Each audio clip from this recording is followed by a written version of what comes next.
He signed the divorce papers on a Tuesday morning, and he didn't even have the decency to tell her why. Kang Tae-jun sat across from Amara Brooks in the office of his personal attorney. Not a courthouse, not a neutral space, but his attorney in his building, surrounded by his people, and slid a manila folder across the table like he was closing a business deal. No eye contact, no explanation, just the scratch of expensive fountain pen against paper and the soft click of a briefcase latch. Amara stared at the signature line for 11 seconds. She counted. Later, she would remember counting because it was the only thing she could control in that moment. "That's it?" she said. He didn't answer. She pushed the folder back. "Tae-jun, look at me." He looked up, and that was almost worse because his eyes weren't cold. They weren't empty. They were the eyes of a man in tremendous pain pretending he felt nothing, and she had loved him long enough to know the difference. "Sign it, Amara," he said quietly. She did, because she was not a woman who begged. But if you had been there, if you had watched her walk out of that building into the gray Seoul afternoon with her signature still wet on the page, you would have asked yourself the same question she was already asking. What kind of man does this? What kind of love breaks this quietly? And the answer, which neither of them knew yet, would change everything. If this story already has your heart, stay with us. Subscribe to the channel and follow this story all the way to the end, because what's coming will shake you. Hit the like button and drop a comment telling us what city or country you're watching from. I want to see how far this story has traveled. Now let's go back to where it all began. 3 years before that. Tuesday, Kang Tae-jun was not the kind of man women brought home to their families. He was the kind of man families warned their daughters about in careful, indirect language. The kind of man whose name, if spoken in certain restaurants in Gangnam, made the waitstaff suddenly become very busy elsewhere. He was 38 years old, built like someone who had survived things he'd never talk about, and he ran the Baeko Syndicate, a criminal organization that had threaded itself through South Korea's port cities, financial districts, and underground economies like a root system nobody could find the center of. He had inherited the syndicate at 26, after his father's death. Inherited it the way you inherit debt, which is to say, without a choice and without celebration. He had spent 12 years after that making it something his father's enemies feared rather than dismissed. He had done things he didn't regret and things he didn't examine too closely, and he had built a wall between his professional life and whatever passed for his interior life so thick and so well maintained that most people who met him assumed there was nothing behind it. Then he met Amara Brooks at a humanitarian conference in Seoul, where she was presenting on displacement crisis response in Southeast Asia, and he was attending as a cover for a meeting with a port official 2 floors up. He had walked into the wrong conference room, realized his mistake within 30 seconds, and then not left for 45 minutes. She was presenting in Korean, accented but precise, the kind of precision that only comes from someone who learned a language because they needed it, not because it was required. And she argued with a moderator who interrupted her with a patience that was somehow more cutting than anger would have been. She didn't raise her voice. She simply waited until the man finished, thanked him for his perspective, and then dismantled it point by point with the composure of someone who had done this 100 times before and found it mildly tedious. Tae-jun had stood in the back of the room with his arms crossed and thought, without meaning to, "That woman is going to be trouble." He had been correct. They didn't speak that day. He left before the session ended because his actual meeting couldn't wait.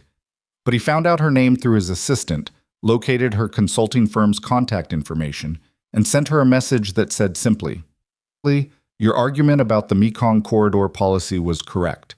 The counter-argument was embarrassing. KTJ." She replied 4 days later, "I know." "Who are you?" he told her. Not everything, not the syndicate, not the infrastructure of what he actually did, but his name, his industry cover, his general outline. She Googled him, found enough to make a reasonable person cautious, and agreed to coffee anyway. Not because she was naive, because she was curious, and she had never been very good at letting curiosity go unanswered. That coffee lasted 4 hours. By the end of it, Tae-jun had told her more about his childhood than he had told anyone since his mother died. He didn't know why. He was still trying to figure it out on the drive home. They were married 14 months later in a small ceremony in Jeju, with his lieutenant Baek Soo Han as witness. and her college roommate Kezia on video call from London because flights were impossible that week. It was not a romantic wedding by conventional measures. The catering was mediocre. It rained. Amara laughed about the rain because she said it was good luck, which was the kind of optimism Tae-jun didn't share but had started to find structurally necessary, the way a building needs one wall that isn't load-bearing. For 3 years, they built something that shouldn't have worked and did. She knew, broadly, what he was. He had told her enough, not the specific ledgers, not the names of rivals he'd had removed, but the shape of it. She wasn't innocent of the knowledge. She had simply decided that the man she married in the rain on Jeju was not reducible to his worst decisions, and she held that position with the same patient precision she held everything else. She pushed him toward legitimate business acquisitions. He started listening.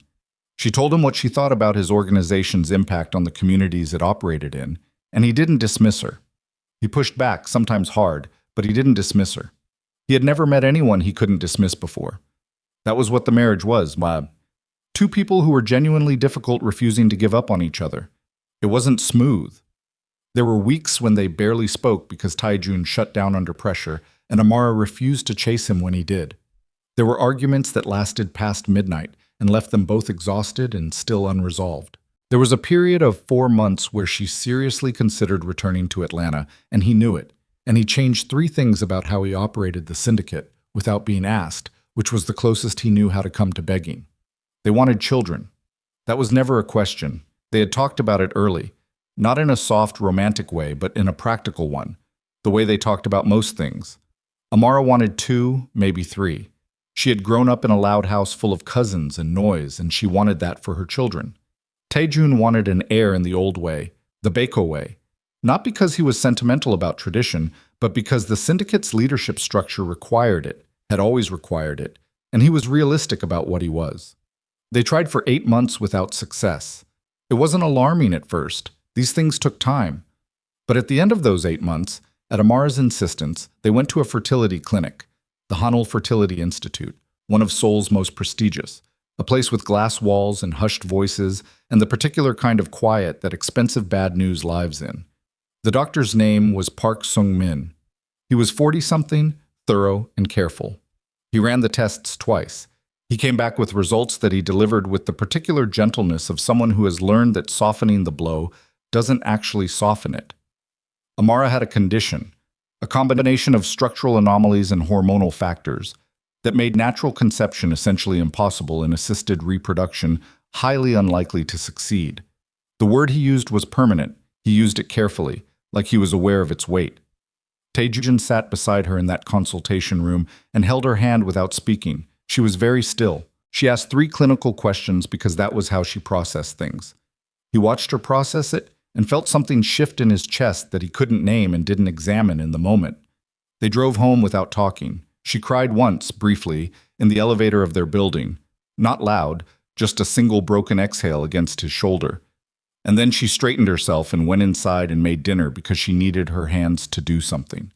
He sat at the kitchen counter and watched her move around the kitchen and felt the thing in his chest calcify into something colder. He didn't tell her what he was thinking. He didn't tell anyone. He went to his office the next morning and sat alone and began very quietly and methodically to make a decision that he had no right to make for both of them. The Baeko Syndicate's succession laws were not written down. They didn't need to be. They had been transmitted for 4 generations through precedent and expectation, the way certain kinds of knowledge pass between people who don't trust documents. Every leader left a blood heir. Not an adopted son, not a chosen successor from within the ranks, but a biological child, a continuation of the line. Tae-jun's grandfather had died defending this principle. His father had structured every major decision in his leadership around it. Tae-jun had always told himself he wasn't his father. But when the doctor said permanent, something in him reverted, quietly, shamefully, without fanfare, to the 4-generation-old logic that had been coded into him before he was old enough to question it. He told himself he was protecting her. He would construct this narrative over the following weeks with the same precision he brought to organizational strategy. She deserves a life outside of this world. She deserves a man who can give her what she actually wants. A family. A future that doesn't require her to spend her years waiting for violence to find her doorstep. He told himself these things so many times and in such careful order that they started to feel like love instead of cowardice. He did not tell Amara any of this. He arranged the papers through his attorney. He structured the divorce settlement to leave her financially stable, more than stable, genuinely secure, because he told himself that was the least he owed her. He moved the process forward with the same cold efficiency he applied to everything he didn't want to feel. When she sat across from him in that attorney's office and pushed the folder back and said, "Look at me," he looked. And he saw her clearly, saw her exactly as she was, exhausted and bewildered, and holding herself together by force of will because she was Amara Brooks, and she did not collapse in other people's offices. And he said nothing. He gave her nothing. He let her believe it was over and gave her no reason and no dignity of explanation. She signed because she wasn't a woman who begged. She walked out of the building into the gray September afternoon with her coat buttoned wrong. She hadn't noticed, he had noticed, and he hadn't said anything, and he hated himself for that later. And she didn't look back. He watched her go through the lobby's glass wall. His attorney said something he didn't hear. In the elevator on the way back up to his floor, alone, Kang Tae-jun put one hand against the wall and breathed through something that wasn't quite grief and wasn't quite relief and was entirely his own making. He had done what the syndicate required. He had done what the 4 generations before him required. He had been, in the language of his world, correct. He felt no satisfaction whatsoever. Amara left Seoul 3 weeks after the divorce was finalized. She didn't flee. She was not a woman who fled. But she relocated with a purposefulness that looked, from the outside, like someone cauterizing a wound. She accepted a consulting contract in Busan, found a small apartment near the water, and began constructing a life that had nothing in it that required Kang Tae-jun's presence or absence to make sense. She told Kezia the truth on a video call that lasted 2.5 hours, that he had ended it without explanation, that she had signed because what else do you do? And that she was fine in the way that meant she was not yet fine but was committed to becoming fine as a matter of personal policy. Kezia said, "You need to be angry." Amara said, "I'm working on it." She was, actually. It came in waves, the anger.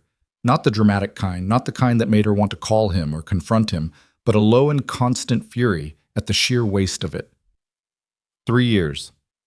3 years of learning someone's silences and feeding someone at midnight when the stress ate his appetite and arguing about things that mattered and building something that worked, and he had taken that whole structure and dissolved it without the courtesy of a reason.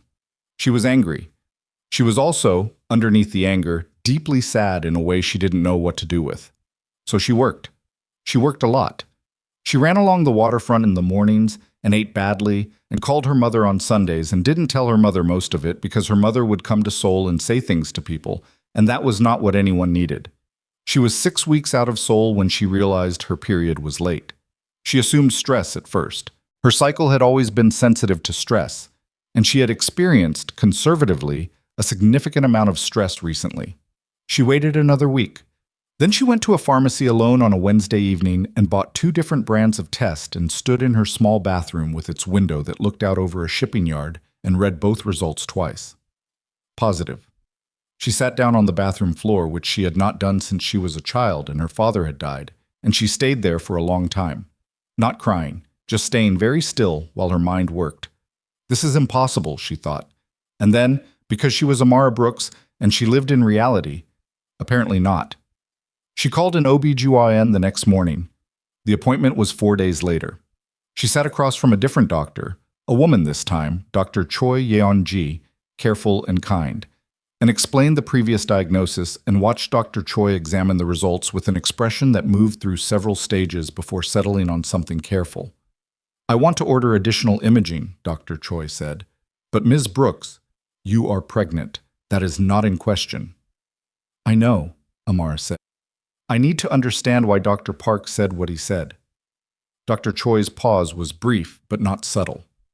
"I can't speak to another clinic's diagnostic process. What I can tell you is that I'm not seeing the structural anomalies described in his report, and your hormone panel is—" She stopped, chose her words. "You're pregnant, Ms. Brooks, approximately 8 weeks. Everything I'm seeing is consistent with a normal, healthy, early pregnancy." Amara sat with that for a moment. "The diagnosis was wrong," she said. "It wasn't a question." Dr. Choi said carefully, Based on what I'm seeing, the previous assessment appears to have been significantly in error. Amara drove back to her apartment with both hands on the wheel and both eyes on the road, and her mind running down a corridor she didn't want to enter. The diagnosis was wrong. Taejun had filed for divorce 8 weeks after that diagnosis.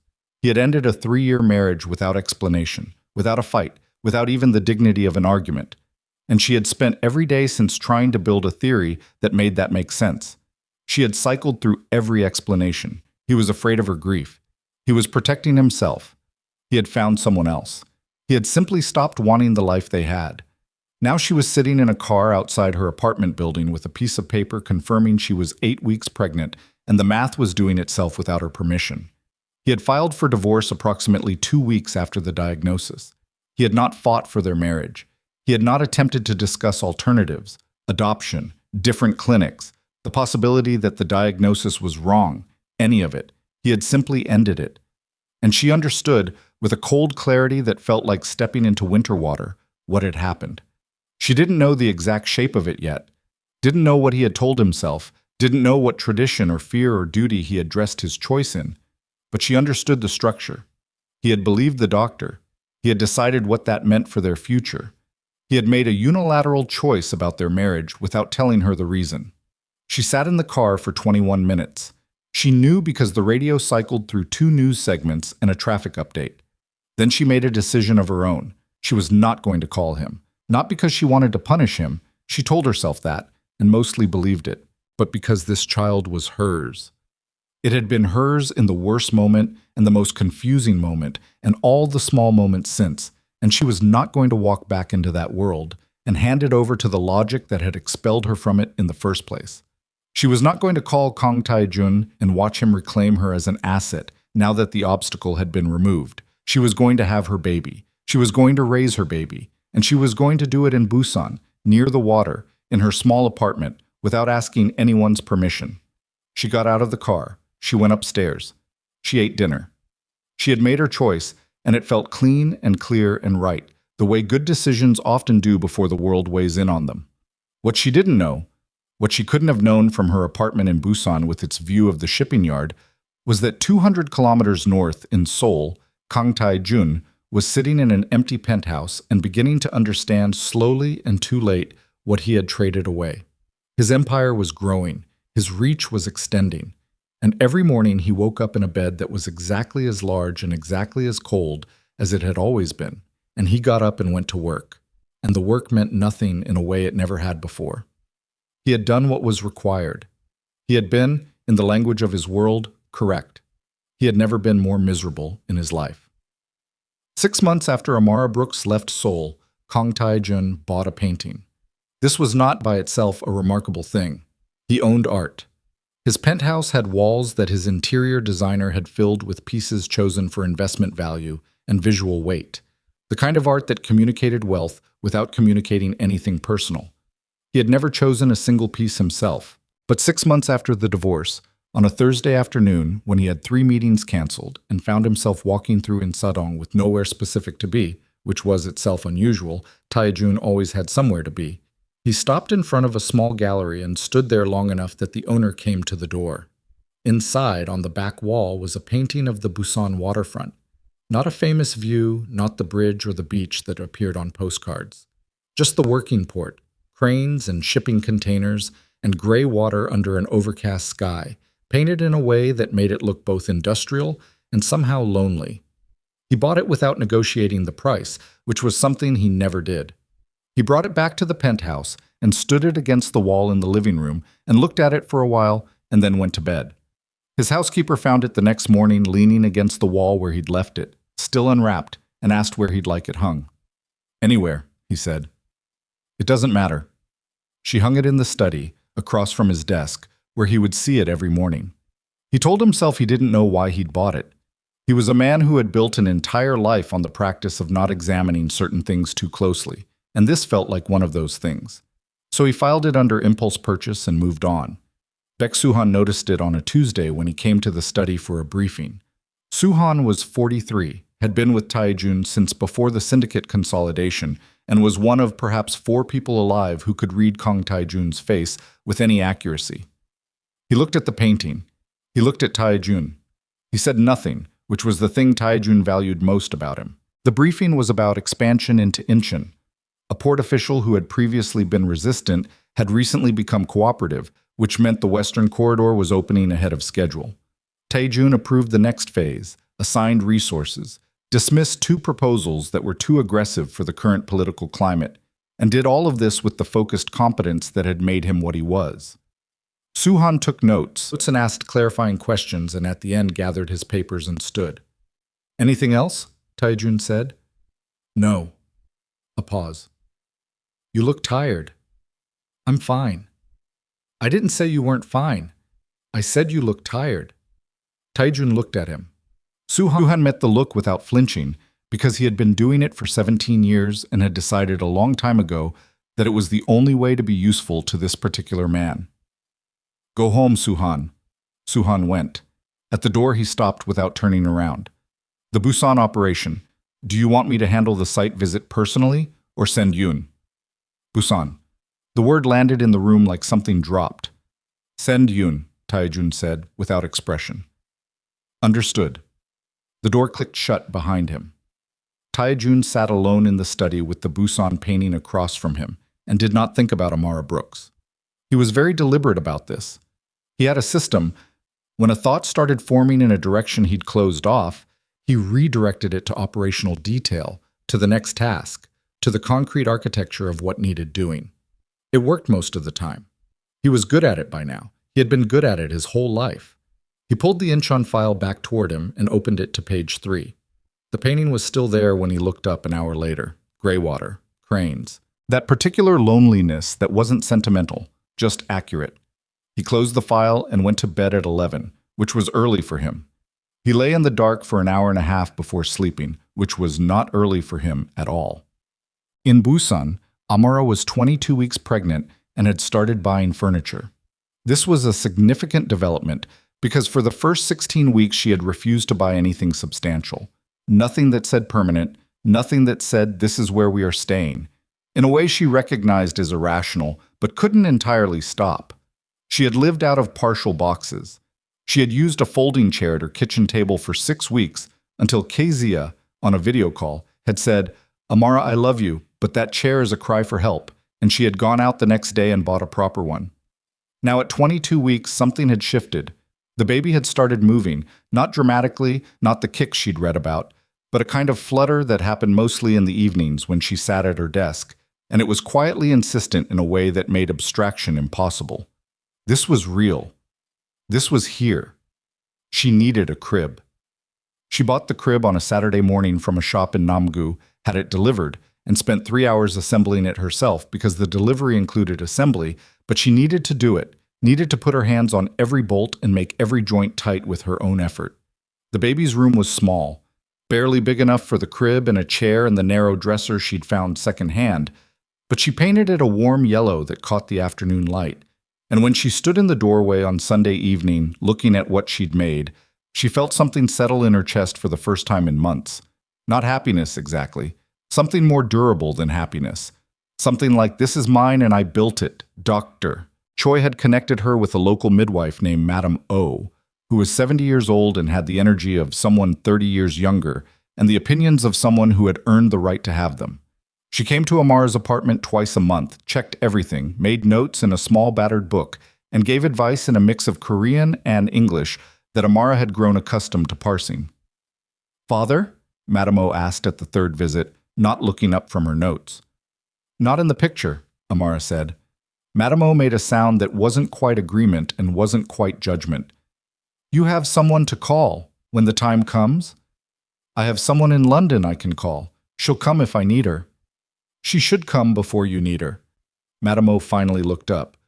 "You don't want to be alone at the start of it." "I'll think about it." "Don't think. Call her." She snapped the book closed. "The baby is sitting well. You need more iron. Eat more red meat, or take the supplement, both, ideally." Amara said she would. After Madame O left, she sat on the edge of the bed in the yellow room and put her hand flat against her stomach and stayed very still. 22 weeks. 18 more to go, approximately. She had a plan. She had always had a plan. It was how she was built. But underneath the plan was a question she didn't let herself ask directly, only circled, only approached from the edges. Was this fair to the child? Not whether it was hard. She knew it was going to be hard. She had watched her mother raise 3 children mostly alone after her father died, and she knew what hard looked like in the specific. The exhaustion, the gaps, the particular loneliness of carrying everything yourself with no one to hand it to even briefly. She meant, was it fair to not tell him? She let the question sit there. She didn't answer it. She had answered it already, she thought. Had worked it through in the car outside the clinic in Busan, had constructed a position that held. He had chosen to believe a diagnosis without questioning it. He had made a decision about both of their lives without asking her. He had taken the choice away from her once. She was not going to hand it back. But the question kept circling anyway. At 3 a.m, mostly. The way inconvenient questions do. She called Kezia that night and didn't bring it up because she wasn't ready to hear Kezia's answer, and she knew Kezia well enough to know Kezia had one. The call that changed the shape of everything came on a Wednesday afternoon in November, 4 months after Amara had left Seoul. Taejun was in a car being driven across the Han River Bridge when his phone rang. An unlisted number, which he almost let go to voicemail, but something made him answer. The voice on the other end was young, nervous in a way it was trying not to be, and identified itself as belonging to a man named Jung Ho Seok, who had recently been employed as a records administrator at the Hanul Fertility Institute. Taejun said nothing. He signaled his driver to pull over. "I know who you are," Jung Ho Seok said. "I know who your wife was, ex-wife." A breath. "I need to tell you something." "Then tell it," Taejun said. The silence on the other end lasted 4 seconds. Then, "The diagnostic report on Ms. Brooks, the one from May. It was wrong." The bridge traffic moved past the pulled-over car. Taejun heard it distantly, like sound through water. "Explain that," he said. His voice was perfectly even. It was always perfectly even when something terrible was happening. This was a thing about him that frightened people who didn't know him and frightened people who did. Jung Ho Seok explained. He explained for 6 minutes, and what came out was this. Dr. Park Sung-min had run the correct tests, but the imaging reports had been cross-filed. Amara's file had been merged with another patient's during a software migration, and the structural anomaly data that formed the basis of the diagnosis belonged to someone else, not Amara. A different patient, different file, catastrophic administrative error that had slipped through 2 review layers because the software migration had happened during a long weekend and the verification process had been cut short. The report that told Amara she would never have children had been based on another woman's body. Jung Ho Seok had found it while auditing old files for the migration cleanup. He had sat on it for 3 weeks while trying to decide what to do. He had decided this. "Does the clinic know you're calling me?" Taejun asked. "No." "Does Park Sung-min know?" A longer pause. "I think he may have realized something was wrong when the migration discrepancy came up internally. I don't know if he connected it. I don't know if he—" "Send me everything," Taejun said. "Every file, every record. Do it in the next hour." "If the clinic finds out," I disclosed, "in the next hour, Jung Ho Seok." The line went quiet.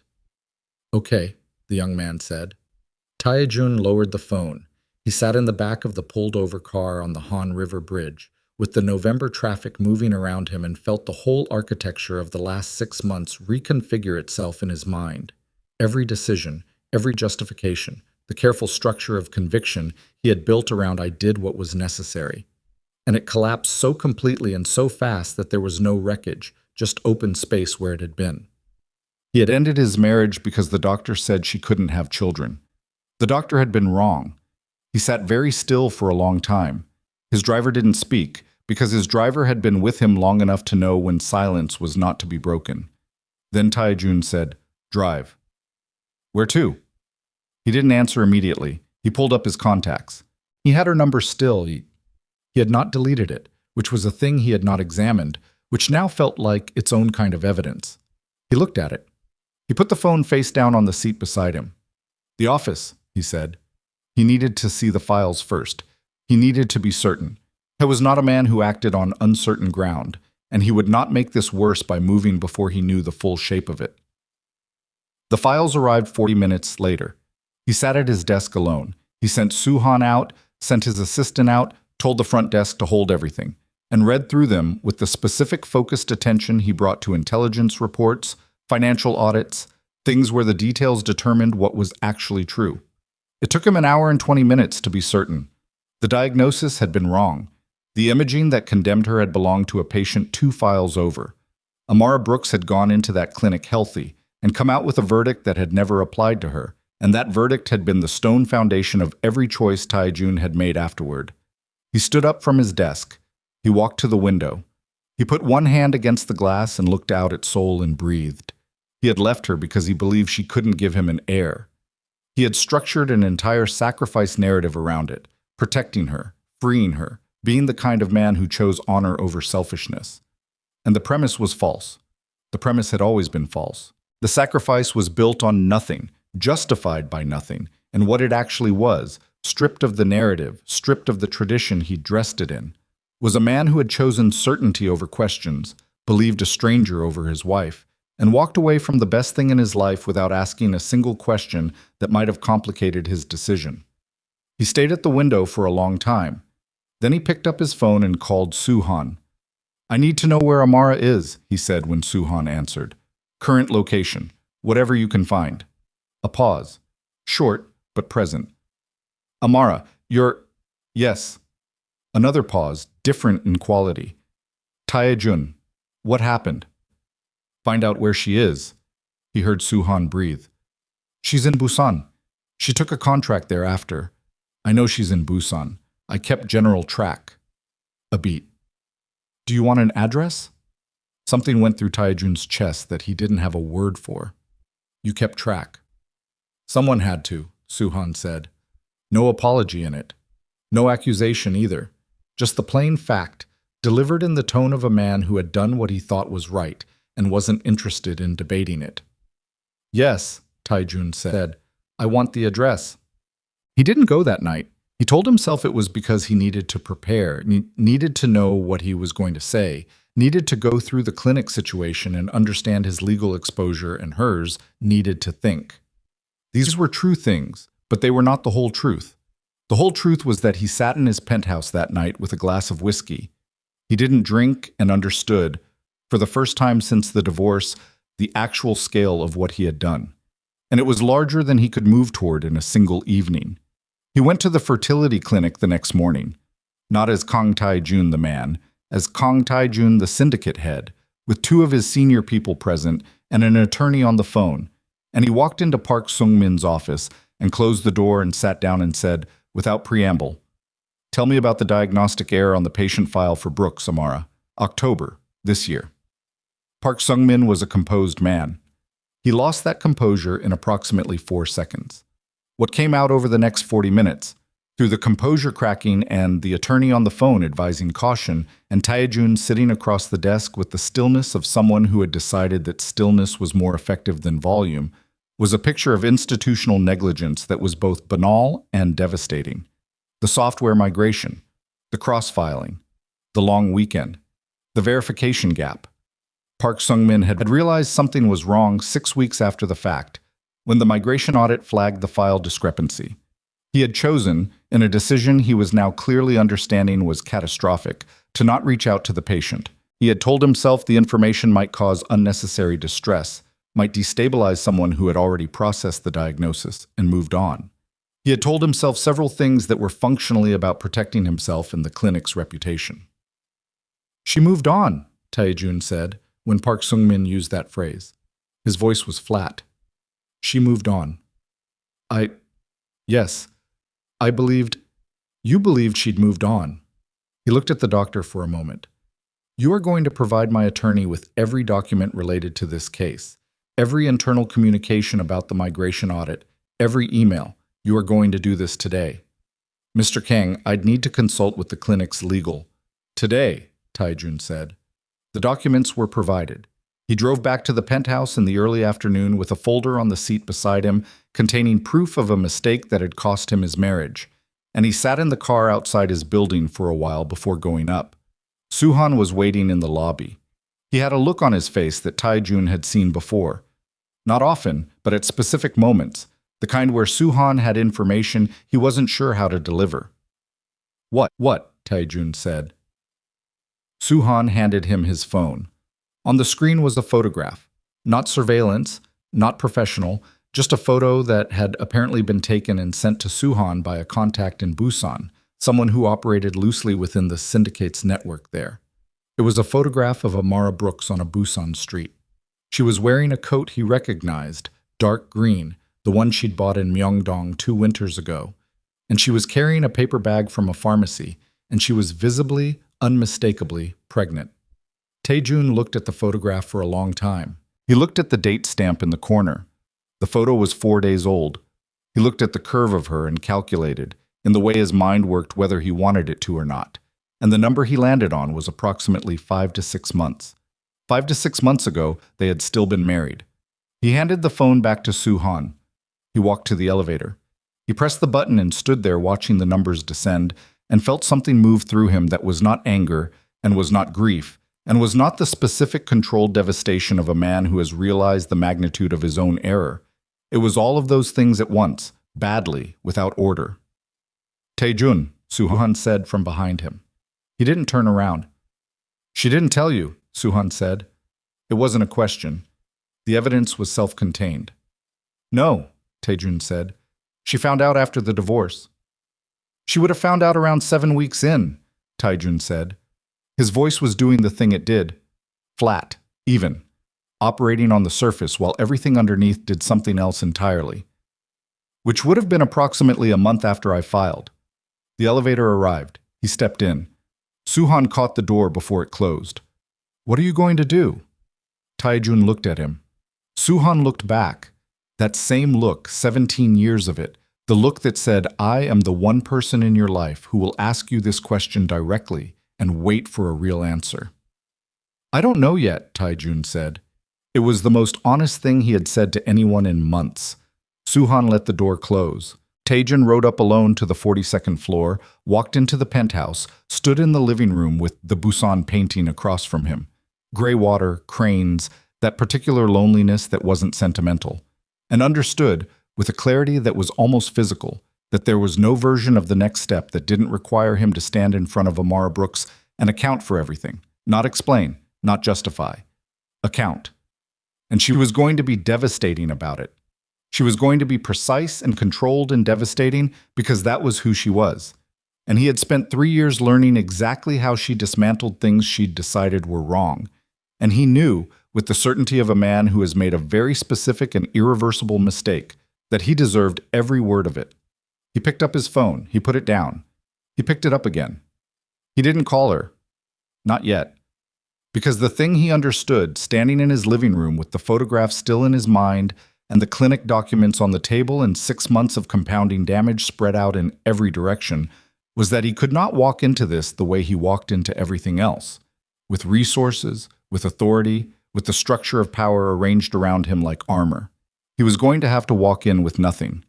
That was the thing he needed to prepare for, not the words, not the argument, not the evidence he could present. The nothing. Going to her with nothing but the truth of what he'd done and no reasonable expectation of anything in return. He had never in his adult life approached anyone with nothing. He had never had to. He had always had the syndicate, the resources, the leverage, the option of force if persuasion failed. Not here. Not with her. If he tried to apply any of that, if she saw even the outline of it, she would close every door and he would deserve it. He sat down on the couch. Outside, Seoul moved through its evening in the indifferent way cities do. He stayed there for a long time, not moving, with the painting in his peripheral vision and the weight of 5 to 6 months pressing down on everything.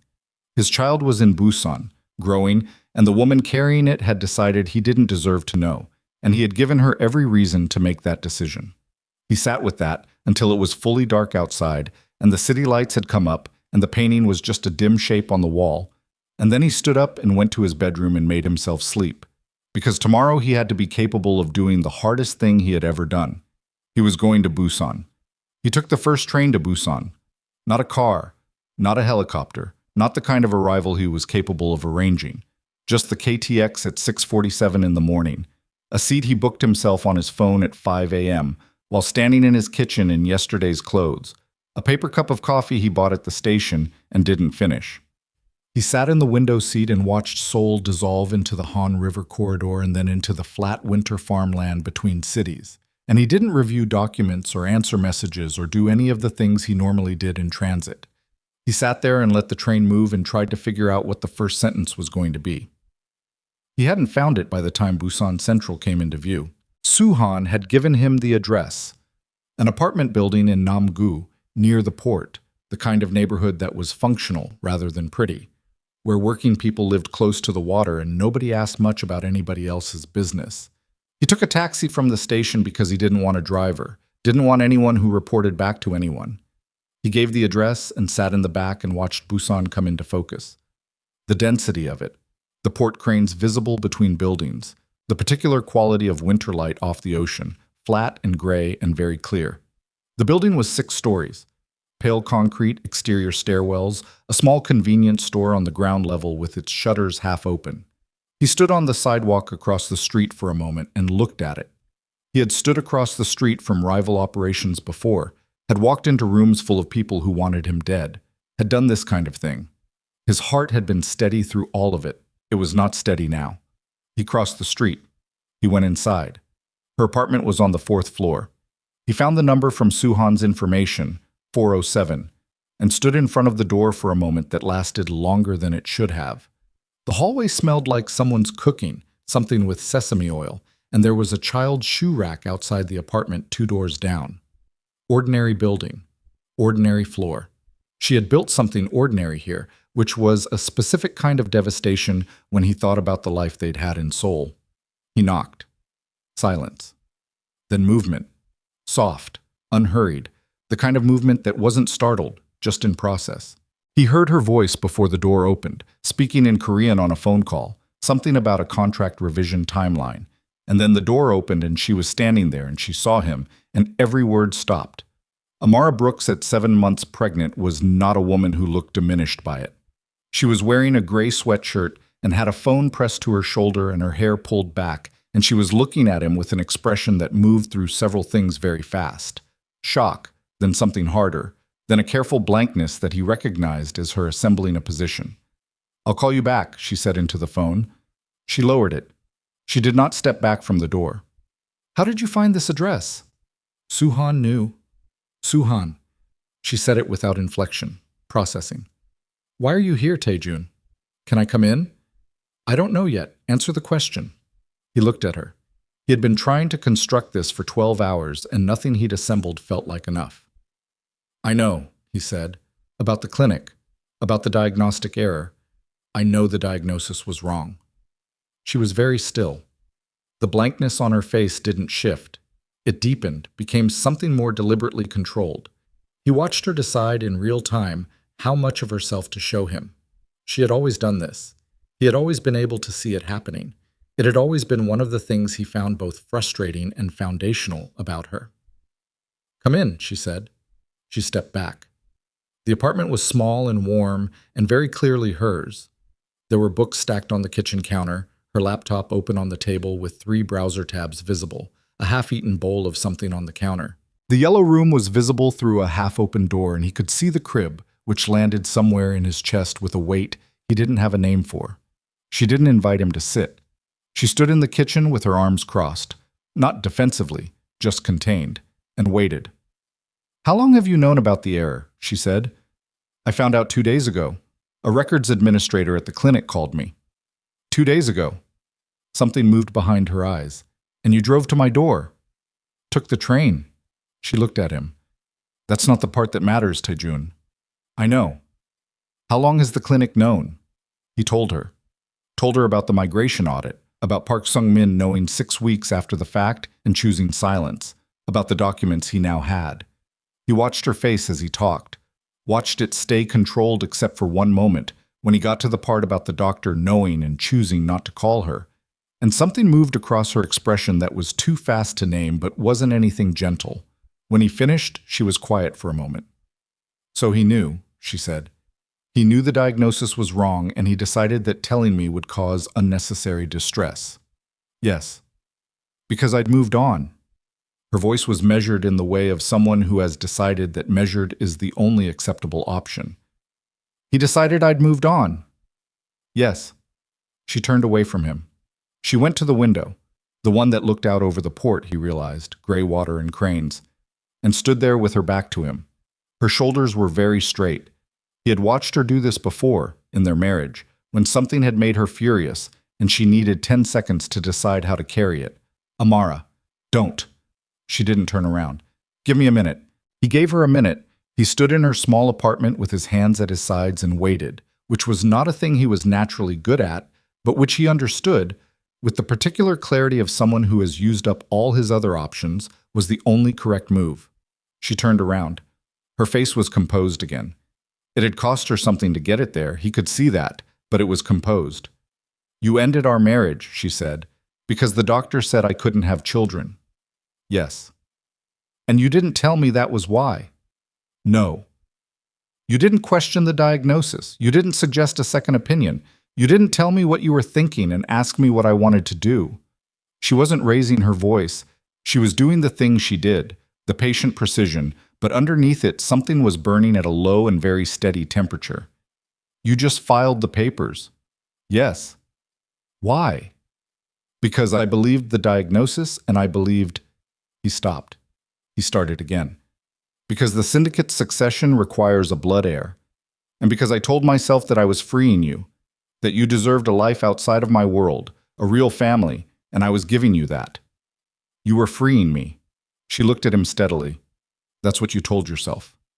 Yes. Did it occur to you, she said very quietly, that it was not your decision to make alone? He didn't answer. There was no answer that what wasn't no or not enough, or I convinced myself I was being noble and I was being a coward, and she already knew all of those things. I'm not going to do this the way you expect me to, she said. I'm not going to fall apart so that you can feel like this conversation cost you something. It did cost you something. It cost you everything. But I don't owe you the performance of my pain. I know. You have a child, she said. In case that wasn't clear, 7 months. The math isn't complicated. I know. And I decided not to tell you. She held eye contact with him in the way she did when she was being precise about something. I want you to understand why. Not because I want your forgiveness for it. I don't need it. But because you're standing in my house, and you're going to try to tell me you have rights here, and before you do, you need to understand what you created. Tell me. I found out 5 weeks after you filed. She was very still. I was sitting in a car outside a clinic in Busan with a positive test, and I ran the timeline, and I understood. Not everything, not the diagnosis error. I didn't know about that yet. But I understood the structure of what had happened, that you had decided something was true and acted on it without asking me. And I decided that if you could make a unilateral decision about our marriage, I could make a unilateral decision about this. Her hand moved briefly to her stomach. Not dramatic, just automatic. I was not going to call you and watch you come back because now the obstacle was removed. I was not going to be the problem that got solved. The weight in his chest shifted and settled into something more specific, something that felt exactly like what it was. You didn't want to be reclaimed, he said. I didn't want to be reclaimed, she confirmed. He nodded slowly. He was trying to find the next thing to say that wasn't defensive, wasn't self-justifying, wasn't one of the dozen things rising in his throat that would make this worse. What do you want from me now? I want you to go back to Seoul, she said. And I want you to understand that I am not asking you for anything. Not support, not protection, not the syndicate's resources or your name or your... whatever you think you owe me. I have this handled. I have been handling this for 5 months. I can see that. Then you understand what I'm telling you. I understand what you're telling me, he said. And I'm not leaving. The room went very quiet. Amara looked at him. I just told you I heard everything you said. Every word was right. Every word was accurate and fair, and you earned every single one of them. He was not moving. He was not going for authority or volume or the cold stillness that cleared rooms. He was just standing in her kitchen with nowhere to be but here. I'm not here to reclaim you. I'm not here because the obstacle was removed. I'm here because I made the worst decision of my life for the worst reasons I've ever had. And I'm asking you to let me stand here and account for it. That's all. That's all, she repeated. For now. She studied him for a long moment. He held it. He didn't look away, didn't try to fill the silence. He let her look. You can stay for 1 hour, she said finally, and then you go back to Seoul. All right? Sit down, she said. I'm making tea. She made tea with the deliberate movements of someone who needed to do something with her hands, and he sat at her kitchen table and watched her do it, and neither of them spoke for a while. It was the most painful hour he could remember. Not because she was cruel, she wasn't. She was careful and controlled and let him explain, let him try, let him account for the 7 months in whatever incomplete and insufficient words he had. He told her about the tradition, about the syndicate's logic, about the story he'd told himself about protecting her. She listened without interrupting. When he finished, she said, "That's a coherent story. I can see how you got there. It's still wrong." "I know." "The problem isn't that you made a mistake," she said. "The problem is that you didn't trust me enough to make it together." He didn't argue that. He sat with it. When the hour, she stood up, which was unambiguous. He stood too. They were standing in her small kitchen with the table between them and 7 months of consequence pressing from every direction. "I need to ask you something before you go," he said. "Ask." "The child." He stopped. "I want to be in the child's life, not as a condition, not with any threat behind it. I want to be present, whatever that means given everything. I'm asking." She was quiet for a moment. "I'll think about it," she said. It wasn't yes. It was the best available answer, and he knew it. "That's fair," he said. He left. He took the stairs rather than wait for the elevator because he needed to be moving. He walked out into the Busan afternoon, the gray light off the port water, the cold off the ocean, and he stood on the sidewalk and breathed. He had not fixed anything. He had not expected to fix anything. But he had done the thing, gone in with nothing, said the true things, taken the accurate accounting of it without defense. It was the beginning of something or it was nothing, and she would decide which, and that was correct. He was 2 blocks from the building, heading toward the main road to find a taxi, when his phone rang. "Suhan." He answered. "You need to come back tonight," Suhan said. His voice was at a register Tae-jun recognized, the one Suhan used when something had gone wrong at a level that required immediate executive attention. "What happened?" "Choi Byung-woo's people made a move on the Incheon corridor while you were on the train. They've taken the port official, Min Gi-tae. They're holding him." Tae-jun stopped walking. "How long?" "Since this morning. I've been trying to manage it without calling you, but they're making demands and I don't have the authority to respond to what they're asking." Choi Byung-woo. The Namsan faction, a rival organization that had been testing the syndicate's edges for 18 months, probing for softness, waiting for a moment when Tae-jun was looking somewhere else. He had known this was coming. He had not expected it today. "Get me on the last KTX tonight," he said. "I'll be at the station in an hour. Brief me on the way." "There's something else," Suhan said. "Tell me." A breath. "They know you were in Busan. Someone in the building saw you. We don't know yet how it got back to Byung-woo's people, but they know you were here and they know why. They're not stupid. They've been watching for anything that looks like vulnerability." Tae-jun felt something cold move through him that was not about Choi Byung-woo or the Incheon corridor or the Namsan faction's read of his operational focus. "They know about Amara," he said. It wasn't a question. "They know you were at her building," Suhan said carefully. "Whether they've connected everything, the pregnancy, the timeline, I don't know. But Byung-woo's people are not going to see a pregnant woman in Busan as irrelevant once they understand the connection." He turned around. He was already walking back toward the building. "Suhan! Get 2 people to Busan tonight. Not the Incheon team, not anyone connected to the port operation. People I trust personally. I want them in Namgu before midnight." "Understood." A pause. "You're going back to her." "I'm going back to warn her." He was walking faster. "She's in the picture now whether she wants to be or not. Byung-woo's people will figure out the rest if they haven't already, and if they decide that the best way to compromise me is through someone He stopped himself, recalibrated. "She needs to know." "Tae-jun." Suhan's voice was level. "She's going to ask how this happened." "I know." "She's going to ask how someone connected your visit to her to Byung-woo. She's going to ask what that means for her safety." "I know, Suhan. And you're going to have to tell her that you coming to Busan today may have made her a target." He was at the building's entrance. He pushed through the door. "I know," he said. I know exactly what I'm going to have to tell her. He took the stairs two at a time. Fourth floor, the hallway with the cooking smell, the child's shoe rack outside 405. He stopped at her door. He knocked again.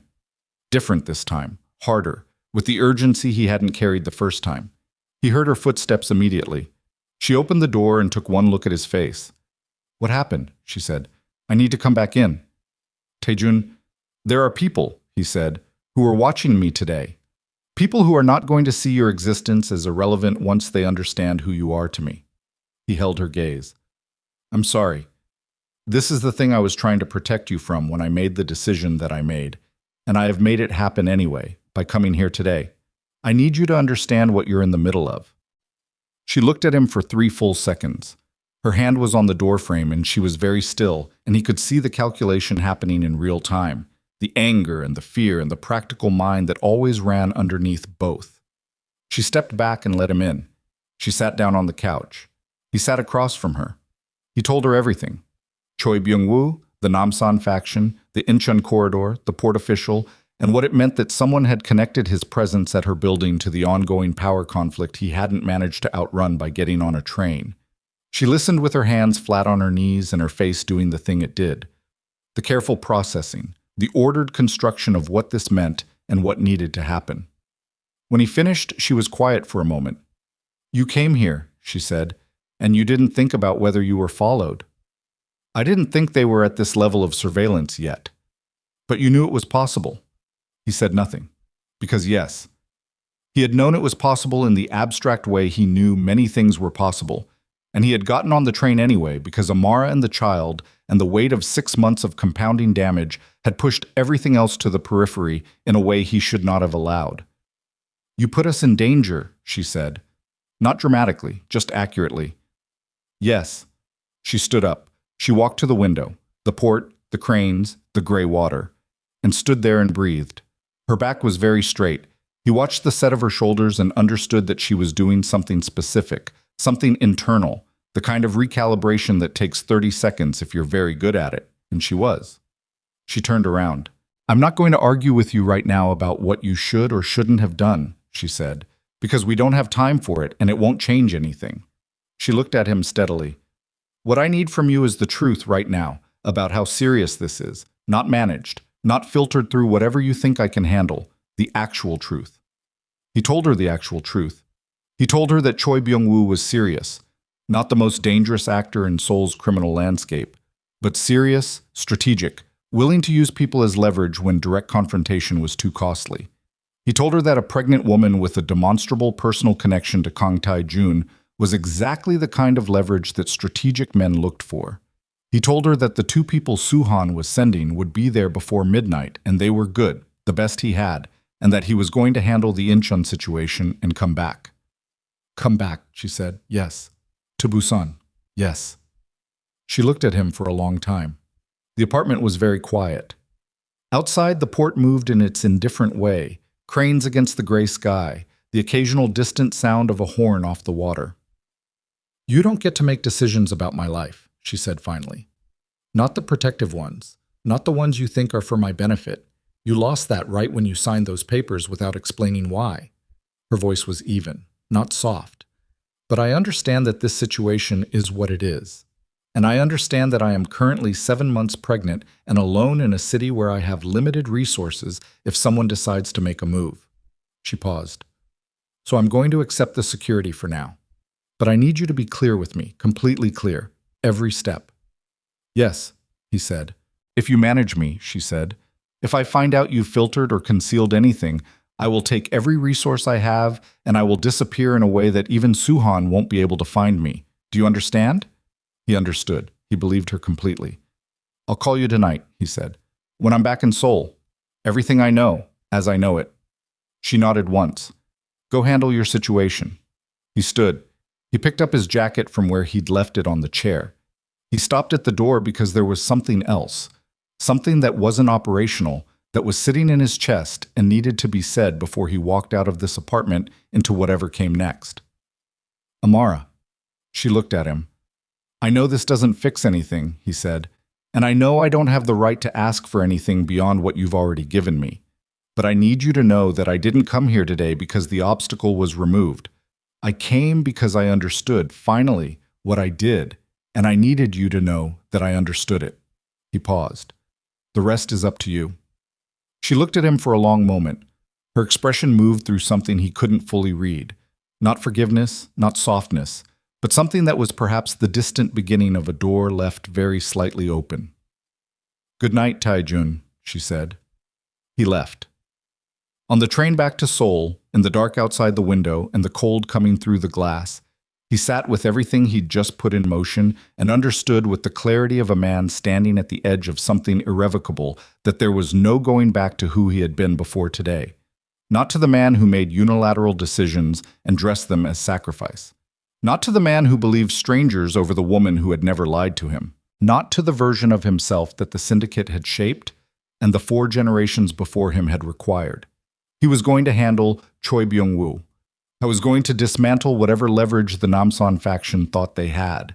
And then he was going to go back to Busan again and again with nothing but the truth and whatever patience he could build from scratch, until Amara decided what she wanted the next chapter to look like. He had no idea if it would be enough. He was, for the first time in his adult life, genuinely uncertain whether his effort and intent and presence would produce the outcome he needed. He had no lever to pull, no resource to deploy, no power to apply to this particular problem. He was just a man on a train in the dark, going back to face a war he'd let grow while he was looking somewhere else. And behind him, in a small apartment near the Busan port, the woman who had never owed him anything was sitting in a yellow room that smelled of new paint, with her hand on her stomach, deciding whether a man who had broken everything deserved the chance to help build something. She had not decided yet. And 200 kilometers south, in an unmarked car outside Amara's building, a man who worked for Choi Byung-woo was looking at a photograph on his phone and typing a message that would reach his employer before Taijun's train reached Seoul. And the message said simply, "She is alone. 7 months. Confirmed. Awaiting instructions." The message reached Choi Byung-woo at 11:47 at night, while he was sitting in a restaurant in Mapo-gu that he owned through 3 layers of corporate structure, eating grilled eel and reviewing port logistics documents that were not what they appeared to be. He read the message twice. He set his phone face down on the table. He finished eating before he responded because he was a man who believed that urgency was a form of weakness, and he had not gotten where he was by letting other people's timelines govern his reactions. Then he picked up the phone and typed 4 words. "Do nothing yet. Watch." Choi Byung-woo was 51 years old, compact and precise in the way of someone who had spent decades ensuring that his name appeared on nothing incriminating while his organization's fingerprints were everywhere. He had been watching the Baeko Syndicate for 3 years, mapping its pressure points, its dependencies, the specific places where Kang Taijun's control was load-bearing and where it was decorative. I was patient in the way that made him dangerous, not the patience of someone waiting for luck, but the patience of someone who had already identified the lever and was simply waiting for the optimal moment to pull it. A pregnant ex-wife in Busan was not a lever he had expected, but he was adaptable. He poured more tea and thought about it for a while. Taejun's train arrived in Seoul at 11:52. Suhan was on the platform, which meant it was worse than the phone call had indicated. "Min-gi Tai," Taejun said, walking without slowing. "Status." "Alive. They moved him twice. We tracked the second location. Warehouse in Namdong, Incheon. 4 people inside, at least 2 outside. They want the Western Corridor access codes and the port commissioner's contact chain." Suhan matched his pace exactly. "If we don't respond by 6 a.m. tomorrow, they've indicated they'll start sending pieces of Min to his family." "They won't." "I agree they probably won't, but probably isn't a position I want to operate from at 5:59. Taejun stopped walking. The platform was emptying around them, other passengers flowing past in the particular purposeful drift of late-night arrivals. "Who's on the Namdong location?" "Yoon and a 4-man team. They've been in position for 2 hours. "Tell them to hold. I want to go in personally." Suhan looked at him. "You want to go into a Namsan faction warehouse personally?" "Yes." Because Min-gi Tai is in there because he was working with us and they took him to send a message. and the message needs an answer that makes the next 3 years of expansion possible without Byung-woo's people thinking we respond to this kind of pressure by sending in teams and hoping for the best. He started walking again. And because I need to be somewhere with a problem I can physically solve tonight. Suhan said nothing for 4 steps. The Busan situation. The Busan situation is contained for tonight. 2 of our people are outside her building. She knows the shape of it. He pushed through the station exit into the cold. The Incheon situation needs to be finished tonight so that my attention is free tomorrow. A car was waiting. They got in. Suhan briefed him for the 40-minute drive to Incheon with the map spread between them and the driver keeping his eyes forward and his ears professionally deaf. The warehouse layout, the entry points, the shift pattern Yoon's team had observed, the location of the interior rooms based on thermal imaging. Taejun listened, asked 4 clarifying questions, and made the plan in his head in the way he'd been making plans for 17 years, fast, sequential, with the flexibility built in to absorb the inevitable thing that went differently than expected. Byung-woo won't be there, Taejun said. No. He's watching to see how we respond. If we come in hard and fast and take Min out clean, he'll read that as us willing to absorb the loss and escalate. If we negotiate, he reads it as soft. He looked at the map. We go in, we take Min, and we take whoever's in charge of the operation in there, and we send that person back to Byung-woo with a very specific message. What message? That I am aware of the surveillance in Busan, that I am aware of the message he sent tonight, and that if anything happens to anyone in that building in Namgu, I will burn his Mapo restaurant to the ground with the corporate documentation inside it, and then I will start on everything else he owns. He folded the map. Make sure the phrasing is exact. Suhan wrote it down. The Namdong warehouse was a converted cold storage facility near the port's secondary freight terminal, surrounded by a service road and a fence that had 3 cameras on it, 2 of which Yoon's team had already blinded with targeted signal interference. The third was on the south corner, and it was the one they left running, because a warehouse with all cameras down at 2 in the morning looked like a raid, and a warehouse with 1 camera running looked like oversight. Taejun put on a jacket that wasn't what he usually wore and got out of the car 2 blocks away. Yoon was waiting in the shadow of a shipping container with 3 people behind him. Good people, quiet people, the kind who moved without the particular fidgeting of nerves. 4 inside, Yoon said, low. Min is in the northeast room, ground floor. 1 guard posted directly outside the door, 2 in the main bay, 1 upstairs. Who's running it? Man named Suk, middle management, Namsan. He's in the main bay. I want Suk conscious when we leave. Yoon nodded. No elaboration needed. What happened next took 11 minutes. Taejun would not remember it in sequence afterward. He never did. With operational things, they compressed into a series of sensory fragments that his mind stored separately from his ordered memory. Cold air. The specific sound of a metal door that hasn't been oiled recently. The weight of the situation in his shoulders rather than his hands, which stayed loose, which they had to. A guard who turned at the wrong moment and then didn't turn anymore. The northeast room with Min Gi-tae, zip-tied to a chair, 52 years old, a port official who had been eating dinner with his wife 18 hours ago, looking up with the particular expression of a man who has been afraid long enough to stop showing it outwardly. Can you walk? Taejun said. Min looked at him. Yes. Then walk.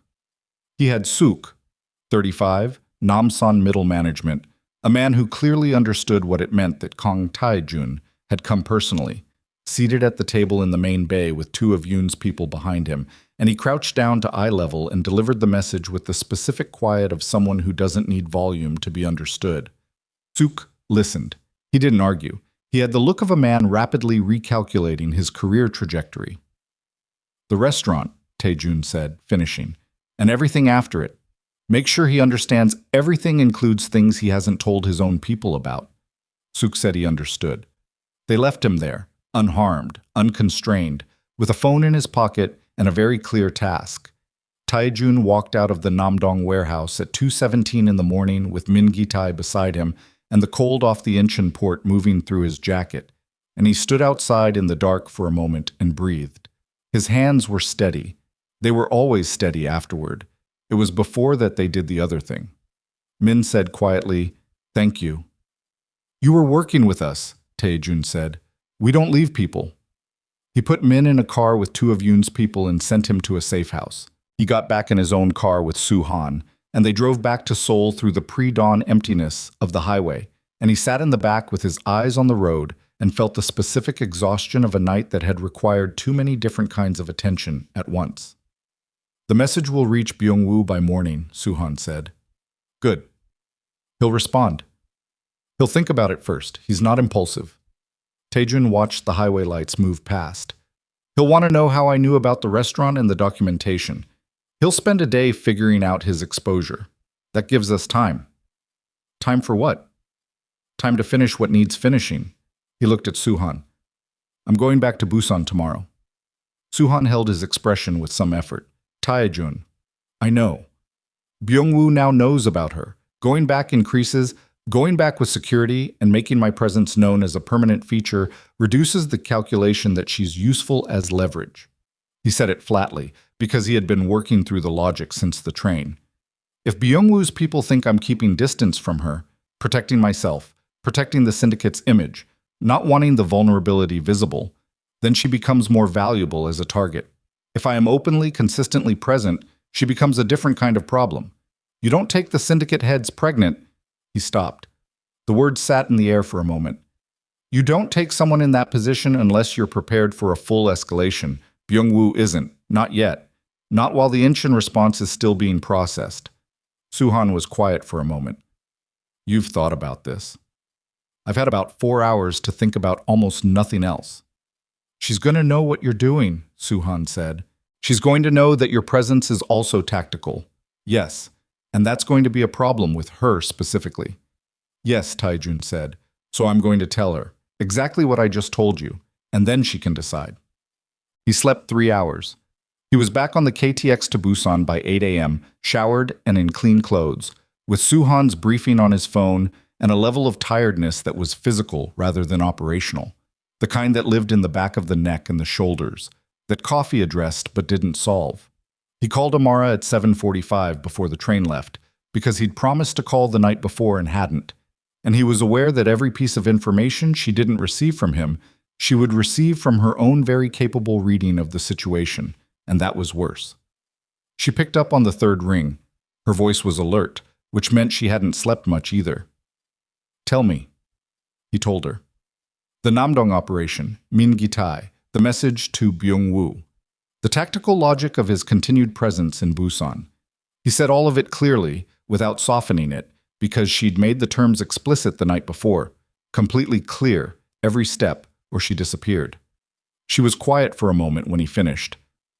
You're telling me that you being visibly present in my life is a security measure.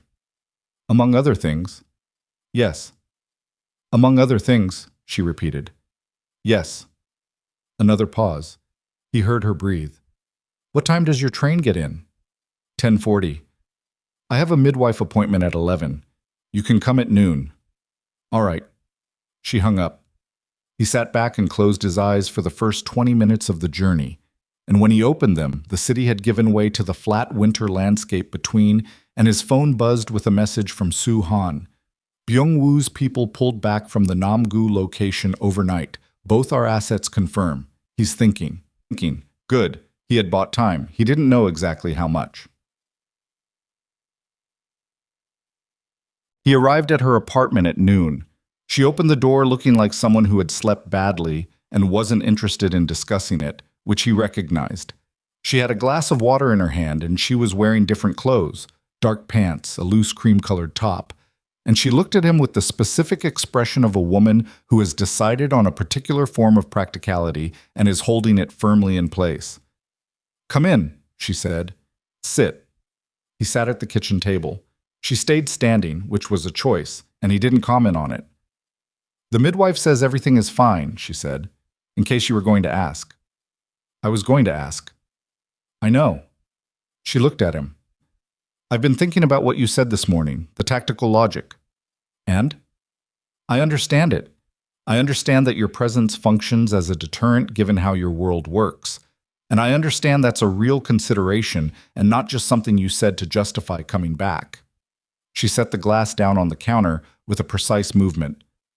I also understand that it's not the only reason you're here. No, he said, it's not. So I need you to be clear with me about what the other reasons are, because I'm not going to let you manage this from a distance by deploying security people and calling it care. And I'm not going to let you turn up every day under the tactical justification if what you actually want is something different. He looked at her. What I want, he said carefully, is to be present for the child and for whatever you need in the time before the child comes. Not as a claim, not under any expectation that this means something about us that you haven't decided yet. He stopped. But I want you to know that the other reasons exist. I'm not going to pretend they don't.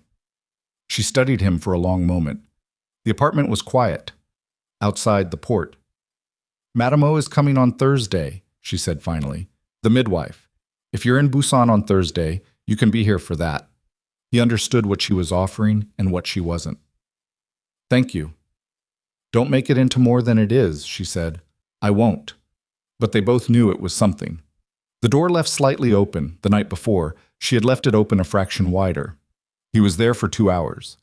They talked about the apartment. She needed a few things she hadn't gotten to, and he asked if he could help with them, and she said she would think about it. They talked around the subject of the child. Not directly, not yet, but in the way of two people who have acknowledged that a direct conversation is coming and are both building up to it in their own time. When he left, he walked to the door and stopped and turned around because there was a thing he needed to say and had been not saying all day. I want to ask you something, he said, and you don't have to answer it. She waited. When I left, when I filed the papers. He held her gaze. Did you know, even before the clinic confirmed it, that something was wrong with the diagnosis? She was quiet for a moment. I had questions, she said, things that didn't feel right, things I would have asked if you had given me the reason. She paused. But you didn't give me the reason, so I had nowhere to take the questions. He nodded. He had expected that answer. It was the right answer, and it was the one that sat heaviest. I should have asked you first, he said, before I did anything. I should have told you what I was thinking and asked you what you thought. Yes, she said simply. You should have. He left. Oh, Byung-wo's response came at 4 in the afternoon, not through official channels, not through Sook or any of the warehouse people. It came through a lawyer, a clean one, the kind that organized crime used when it wanted to communicate something that was plausibly deniable. The lawyer's name was Han, and he called Soo Han, and the message he relayed was this. Choi Byung-woo was amenable to a conversation about the Western Corridor. A meeting. Neutral location, 2 representatives each, no weapons, standard protocols. Tae-jun read the message on his phone sitting in a taxi in Busan at 4:15. He wants to talk, Soo-han said. He wants to see my face. Tae-jun thought about it.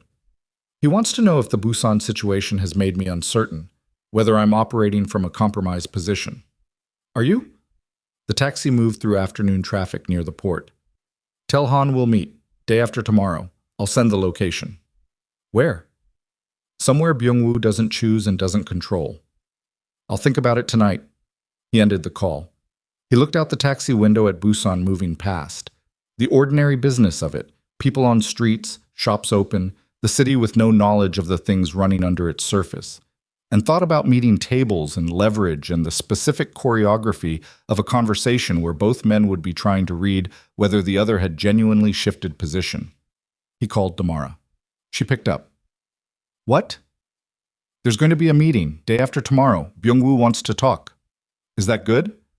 It means the message landed. He's recalculating. A man who thinks he has the upper hand doesn't ask to talk. He paused. It also means the next 48 hours are the most important. For the syndicate situation, yes. And for everything else. He didn't answer immediately. I'll be at the building tonight, not inside, outside, in case. You'll be outside my building. Yes. She was quiet for a moment. Tae-jun, I don't need you standing outside my building all night. I know you don't need it. I'm going to do it anyway. Another pause. Longer. There's a convenience store on the ground floor, she said. They have these awful instant ramen cups, the ones in the green packaging. I know the kind. If you're going to be out there all night, she said, at least eat something. He stayed on the line for a moment after that, not speaking, just holding the phone, because she had said a small thing, and it was the smallest possible thing, and it meant something he wasn't going to make more of than it was, except that his chest did the thing it had been doing all day, and he was very aware of it. "Good night, Amara," he said. "Don't freeze," she said, and hung up. He bought the ramen. He stood outside in the cold and ate it badly from the cup, the way you eat things when you're standing in the dark with one eye on a building entrance and the other on the street. And it was terrible, and he ate all of it. His security people were in position. The street was quiet. At 2 in the morning, a car he didn't recognize slowed near the building, and he straightened and tracked it, and it kept moving. Nothing, a lost driver or a late worker. And he let his shoulders drop. At 3:15, his phone buzzed, a number he didn't have saved. He answered. "Mr. Kang." A man's voice, calm, positioned. "I think we both know who I am." Byung-woo, not the lawyer. Byung-woo himself, calling at 3 in the morning, which was a deviation from protocol that was itself a message. Taejun kept his voice level. "I know who you are." "I thought we might skip the intermediaries," Byung-woo said, "given the circumstances." "Which circumstances?" "The ones that have you standing outside an apartment building in Namgu at 3 in the morning." A pause. "I know where you are, Mr. Kang. I know who's in that building, and I think we both understand that the meeting day after tomorrow is something of a formality at this point." Taejun said nothing. He stood very still on the sidewalk in the dark and listened. "Here's what I'm offering," Byung-woo said. "The Western Corridor, shared access. 40-60 in your favor, which is generous given current positioning. Min Gi-tae goes back to his family undamaged. The Busan situation remains exactly what it appears to be. Private, personal, none of my business." Another pause. "In exchange, the expansion east of Daegu stops. The boundaries hold where they are. And we have a conversation, you and I, about the longer-term architecture." Taejun stood in the Busan dark and understood that he was being given an offer that was half reasonable and half a test. The reasonable half was genuine. Byung-woo wanted the corridor access, and he was offering real concessions for it. The test half was the Busan clause. The Busan situation remains private, which meant, I know about her, I am choosing not to use it, and I want you to hear me make that choice explicitly so that you understand I could have. It was a sophisticated move. It was the kind of move a 51-year-old strategic man made when he wanted to establish that he had leverage without deploying it, establishing the debt without calling it in, so that it sat between them. "I'll be at the meeting day after tomorrow," Taejun said. "We can discuss corridor terms then." "Of course," Byung-woo said, smooth, unsurprised. "I look forward to it." A beat. "Get some sleep, Mr. Kang." The line went dead. Taejun lowered the phone. He stood in the cold for a moment, and then he walked to the building entrance and stood under the awning where the wind was less. And he thought about the call with the specific focused attention of a man taking something apart to understand how it worked. Byung-woo had not threatened Amara. He had not threatened the child. He had offered a deal and wrapped it in the implication that he could have done differently. And he had done this at 3 in the morning on a personal line to demonstrate that he had intelligence Taejun's security hadn't anticipated. It was a message about capability, not intent. For now. He called Suhan. "Byung-woo called me directly," he said when Suhan answered. "Personal line, 3 a.m. A sense. He has our numbers. He has more than our numbers. Taejun kept his voice down. He knows our movements. He knew I was outside this building tonight, which means someone in our network is providing information. He paused. "I need you to start a quiet audit. Everyone with access to my schedule in the last 2 weeks. Start with the people who knew I was going to Busan." Suhan's voice was very careful. "Understood. Taejun, if there's a leak at that level, handle it quietly. No moves until we know who." "Yes." A pause. "How did the call end?" "He offered the corridor deal and told me to get some sleep." "He's confident." "He's right to be confident." Taejun looked up at the building, the 4th floor, one window still lit, and he didn't know if it was hers, but he stayed looking at it anyway. He has a piece of information that he's chosen not to weaponize yet.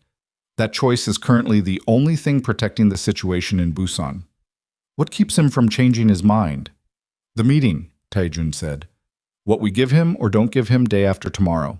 and what he believes about whether I've become someone he can predict. He pulled his coat tighter against the cold. I need to be someone he cannot predict. How? I'm still working on that. He watched the lit window. I'll be back in Seoul by morning. Keep the two people on the building through Thursday. He didn't sleep that night. He stood outside until 5 a.m. when the city started its slow morning reassembly, the convenience store's lights brightening, the first sounds of traffic on the main road. And then he walked to the station and got on the first train north, and he sat in the quiet early morning car with the city still dark outside and his phone in his hand and thought about unpredictable. He had spent his entire career being predictable in specific ways, predictably hard, predictably precise, predictably the man who closed things rather than leaving them open. Byung-woo had studied him for 3 years. He knew the patterns. What Byung-woo didn't know, couldn't have planned for, couldn't have read from 3 years of intelligence, was what Tae-jun had been in the last 48 hours. The man who got on a train without thinking about surveillance because someone mattered more than the operational picture. The man who stood in a small apartment in Busan accounting for his failures to a woman who hadn't asked him to. The man who ate terrible ramyun in the dark outside a building because she'd said, at least eat something, and he'd treated it like instruction. That man was not in Byung-woo's intelligence file. That man had not existed 3 months ago. He looked at his phone. He thought about the meeting day after tomorrow and the corridor terms and the careful architecture of a conversation with a man who held implied leverage over the only genuinely unprotected thing in Tae-jun's life. And he thought about what Amara had said. You don't get to make decisions about my life. He had a decision to make. A real one. Not tactical, not organizational. The kind that couldn't be undone and that would tell both of them, and Byung-woo, and everyone watching, exactly what kind of man Kang Tae-jun actually was now. The train moved north through the flat winter morning, and the decision sat with him, and he turned it over. And by the time Seoul came into view, he had arrived at it with the particular clarity of someone who has finally stopped trying to find the version of the choice that costs nothing. There was no such version. There never had been. He knew what he was going to do at the meeting. He knew what he was going to offer Byung-woo, and he knew what he was going to give up to make the Busan Clause irrelevant, and he knew how much it was going to cost the syndicate in the short term and what it might mean in the longer term if he was right about Byung-woo's priorities. He ran the logic, and it held. He ran it again.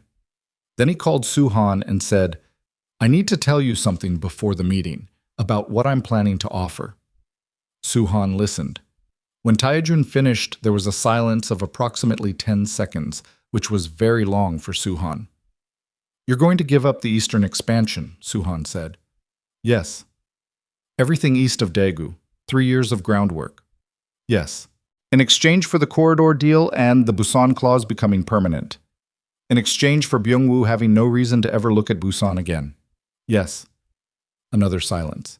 The elders are going to... I know what the elders are going to say. I'll handle it. Tae-jun. Soo-han's voice was at the level of someone choosing words very carefully.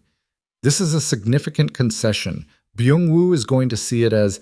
He's going to see it as me deciding that the eastern expansion is worth less than removing the implied threat, which is accurate. He was in the taxi now, the Seoul morning around him.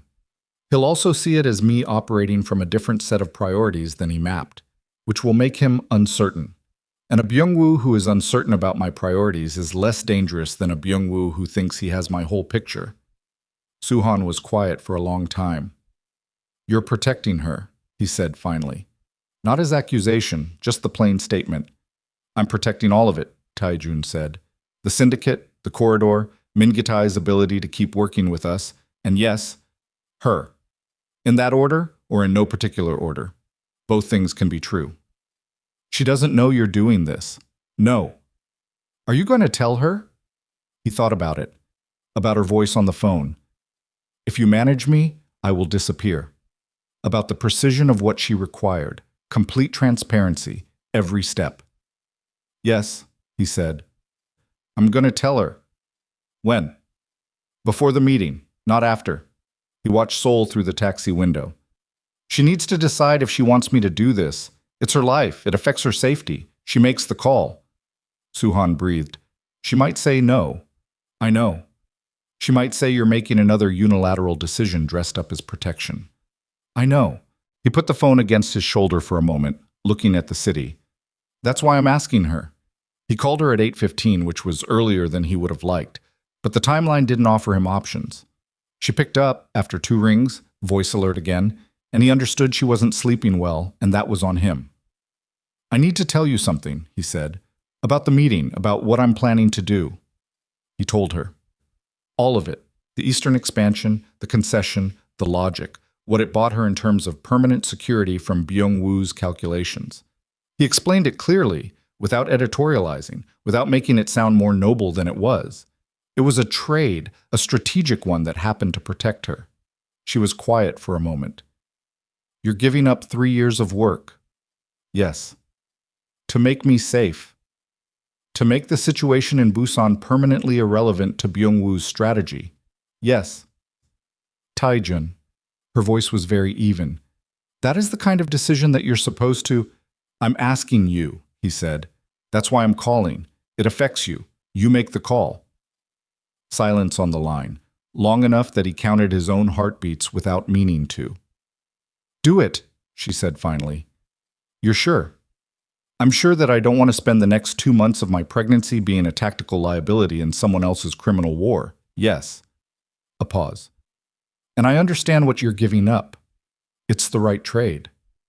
That's not for you to decide alone either, she said quietly. But in this case, yes, do it. He exhaled once. Thank you. Don't thank me, she said. Just end it. He walked into the meeting with Choi Byung-woo the next morning in a private room in a hotel in Jung-gu. Neutral, cameras off, 2 people, each as agreed. And he sat across from a man who had spent 3 years reading him, and he watched Byung-woo's face as he put the concession on the table, and he watched the calculation shift in the other man's eyes as Byung-woo understood that the version of Kang Tae-jun he had studied for 3 years had made a decision that version would never have made. Byung-woo looked at him for a long time. The eastern boundary holds, Tae-jun said, permanently. The corridor access on the terms you proposed. Min Gi-tae continues in his position undisturbed. And the matter in Busan is closed, completely, permanently, not as an implied thing, as an explicit condition of this agreement. Byung-woo sat back in his chair. He had the look of a man revising a mental model in real time, which was an uncomfortable thing to watch in a man as controlled as he was. You've changed your calculus, Byung-woo said. Yes. Why? Tae-jun looked at him across the table. He thought about what to say and decided, because he was done performing certainty he didn't have on the truth. Because some things matter more than expansion, he said. Byung-woo looked at him for another long moment. Then he picked up his pen and signed the document his lawyer had prepared and slid it across the table, and Tae-jun signed it too, and it was done. On the way out of the hotel, Soo-han walked beside him and said nothing for half a block, and then said, He's going to wonder about you for a long time. Good, Tae-jun said.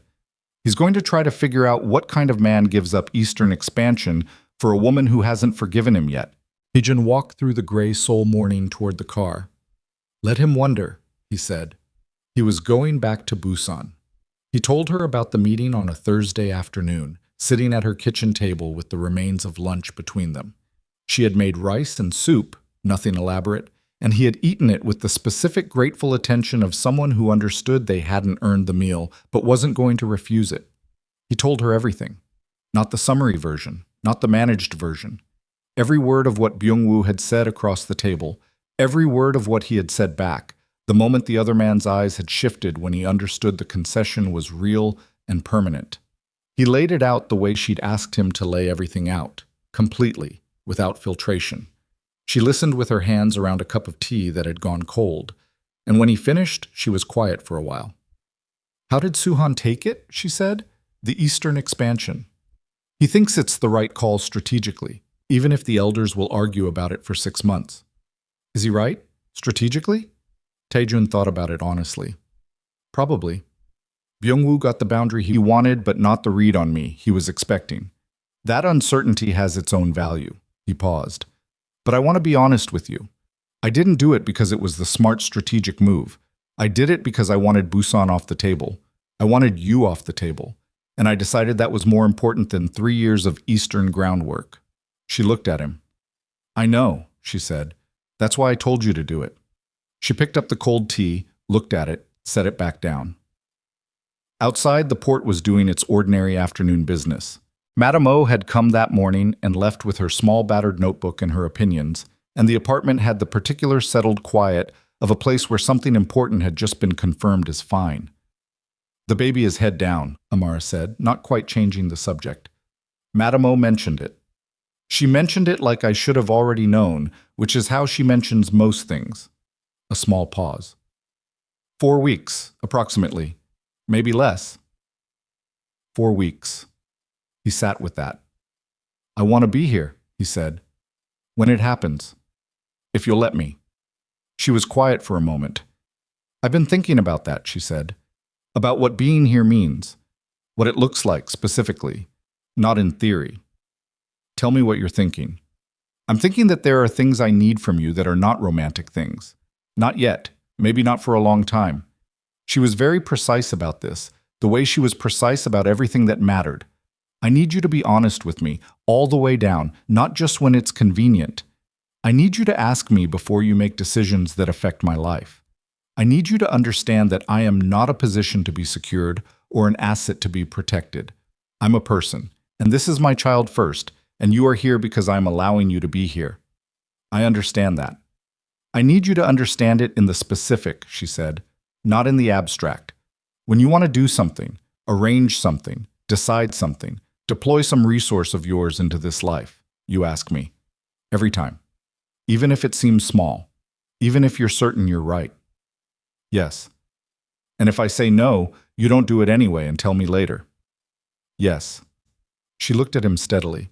I've watched you override yourself 3 times in the last week. Come here when the tactical logic said, stay away. Give up the expansion when the organizational logic said, hold firm. Stand outside this building all night when common sense said, go to a hotel. She paused.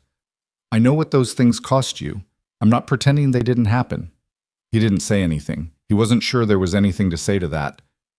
But Taejun, her voice dropped slightly. Not softer, more direct. You have to understand that I was doing something here, before you came. I had built something that worked. I had a midwife and a yellow room and a crib I put together myself, and a consulting contract that was keeping me financially stable, and a life that was mine, completely mine, that I had assembled from scratch after you took mine apart. She stopped. I need you to know that, not so that you feel worse about it, but because if you're going to be in this, in any of this, you are entering something I built. You don't get to renovate it. I know, he said. You say that. I mean it. He looked at her.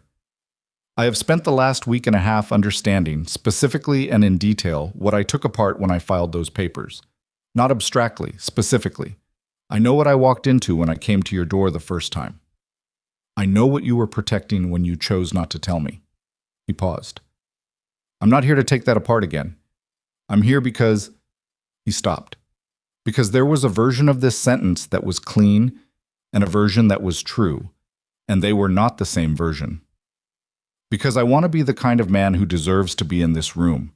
I don't know if I am yet, but I want to find out. She looked at him for a long time. The afternoon light was doing something particular with the kitchen, the angle of it through the window, the way it hit the table between them. And he was aware of it in the way you become aware of small things when you are paying attention to something large. Thursday, she said finally. Madame O comes on Thursdays. If you're going to be in Busan, you can be here for those. I'll be in Busan on Thursdays, he said. And I want the clinic documentation. Everything you got from Park Sung-min. I need to understand what happened, and I need to talk to a lawyer about it. I'll send it tonight. Not send, bring it. On Thursday. And let me read it myself before you tell me what you think it means. Yes. She nodded once. That precise, conclusive nod that he had watched her give to things she'd decided. She stood up from the table and took the empty bowls to the sink and ran water over them, and he understood that the conversation was done, not because it was finished, but because she had said what she needed to say, and he had said what he needed to say, and the rest was going to be demonstrated rather than declared. He stood up. He picked up his jacket. Taejun. He turned. She was still at the sink, hands under the water, not looking at him. I don't know what this is yet, she said. I want to be honest about that too. I know. But I'm not closed, she said. The words came out slightly more careful than her usual cadence, which meant they cost something. I want you to know that. I'm not closed. He held that for a moment. He didn't make it more than it was. He didn't reach for it. He just let it be exactly what it was. A door left open, slightly, by a woman who had every reason to close it and had chosen not to. Thank you, he said. He left. The clinic documentation arrived in her email that evening, and then a physical copy arrived via courier the next morning because he had said bring it, and he brought it even though he wasn't there himself. He sent it properly packaged with a note that said only, "For your records. KTJ. No instructions. No suggested interpretation. Just the documents, as promised." She read them over 2 evenings, sitting at her kitchen table with a notepad beside her and her reading glasses on, making notes in the margins of the printed pages in her small, precise handwriting. She was not a person who processed things by talking through them. She processed by reading and annotating and arriving at her own understanding first, and only then deciding what she wanted to discuss. What the document showed was, in its way, more enraging than she had expected. Not the initial error, the software migration cross-file, the long weekend, the verification gap. That was human negligence, institutional failure, the kind of systemic breakdown that happened in organizations that had let administrative corners get cut. It was terrible. It was not malice. What was harder to sit with was Park Sung-min knowing. 6 weeks after the fact, realizing the discrepancy during the cleanup audit, connecting the name to the consultation, understanding that a woman had been given a false verdict that had already, by that point, altered her life, and choosing silence, choosing the clinic's reputation over her right to know. Writing an internal note that said, in language she had to read 3 times to fully absorb, patient appears to have moved past the consultation period. Disclosure at this stage may cause undue distress without remedial benefit. Without remedial benefit. She put the pages down. She took her glasses off. She sat in the kitchen in the early evening with the port visible through the window, gray water going darker as the light went, and she stayed very still for a long time. She was not a woman who cried easily or often. She had cried once, briefly, in the elevator of their building in Seoul the night of the diagnosis. She had cried alone in her car in Busan the evening she'd gotten the positive test, just for a few minutes, and then she'd stopped because crying in a car outside a clinic in Busan was not going to change anything, and she had things to figure out.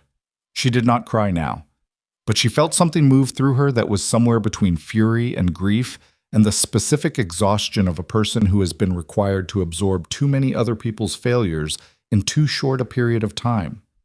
She picked up her phone. She called the lawyer, a woman she'd been referred to by a colleague, Kim Soo-jin, who specialized in medical negligence.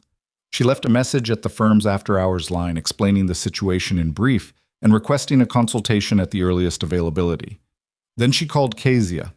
Kezia picked up on the second ring, which meant she'd been expecting the call, which meant she'd been worried, which was Kezia's particular form of love, not reaching out proactively because she respected Amara's process, but staying available, always available, for when the process landed somewhere that needed an outside voice. "Tell me," Kezia said. Amara told her. All of it. The documents, Park Sung-min's note, the legal angle, Taejun, and the Thursdays and the Eastern expansion, and the door left open. She talked for 40 minutes, more than she usually talked, because she had been running this mostly internally for weeks, and she was tired of it being only inside her head. Kezia listened without interrupting, which was a significant act of discipline for Kezia. When Amara finished, Kezia was quiet for a moment. "The doctor," she said. "I want to focus on the doctor for a second." "Okay." "You're going to sue him." "I'm going to talk to a lawyer." "You're going to sue him," Kezia said again, with more certainty. "Good. That's correct. Do that." A pause. "Now tell me about the door." "I told you about the door." "You told me what you said. Tell me what you felt." Amara looked at the stack of clinic documents on the table. "I felt—" She stopped. Started again. "I felt like I was doing something extremely difficult and potentially stupid, and also the only honest thing available to me." "Why potentially stupid?" "Because he hurt me. Badly. And I'm still angry about it, Kezia. It's not gone. I sit across the table from him, and there's this whole layer of normal conversation, and underneath it, this other thing that's just, it's still there. Of course it is. And I'm 35 weeks pregnant and exhausted, and I'm supposed to be deciding what this man is to me going forward, while also preparing to have a baby alone in a city where I have limited support. You're not alone, Kezia said. You're in London. I'm in London for another week, then I'm in Busan. A pause. I booked the flight 2 days ago. I wasn't going to tell you until it was closer, but you sound like you need to know now. Amara put one hand over her face. She pressed her fingers against her eyes. Kezia, you said don't come until you need me. You need me. I'm coming. You said don't come. I'm coming. These are two pieces of information that can coexist. A beat. Now, the door. You left it open. You said you weren't closed. That was honest? Amara lowered her hand. Yes, she said. It was honest. Then it's honest. You don't have to turn it into a decision yet. It doesn't have to be a decision for a long time. You just have to be honest about where you are, and where you are is not closed. That feels insufficient. It's not a marriage proposal. It's a door. Doors don't require a blueprint. Kezia paused. Is he trying to turn it into more than it is? No, Amara said, and realized as she said it that this was the thing that was making it harder rather than easier. That he wasn't pushing, wasn't angling, wasn't trying to convert every interaction into evidence of progress. He was just showing up, Thursdays, with the documents she'd asked for and the things she'd requested and the consistent absence of pressure, and it was making it very difficult to maintain the distance that was easier when he was giving her reasons to. He's being patient, she said. Is that suspicious? Amara thought about it. No, she said slowly. It doesn't feel strategic. It feels like a man who has understood something and is acting on it. She paused. Which is almost harder to deal with than if he were pushing. Because you know how to handle pushing. Yes. Kezia was quiet for a moment. Amara, can I say something honest? You always do. I think you know what you want. I think you've known for a while. And I think the thing stopping you from moving toward it isn't uncertainty about him. It's that you got hurt badly enough that wanting something again feels like a liability. Like wanting is the thing that got you into it. A pause. But you were going to want things regardless. That's not the variable that broke. Amara sat with that. Outside, the port lights had come on. The particular blue-white of industrial lighting over dark water. Functional and somehow beautiful. He gave up 3 years of expansion, she said. I know. He didn't tell me he was going to do it. He asked me first. I know. That's different from who he was. Yes, Kezia said simply. People can be different. It's inconvenient, but it happens. Kezia arrived on a Wednesday.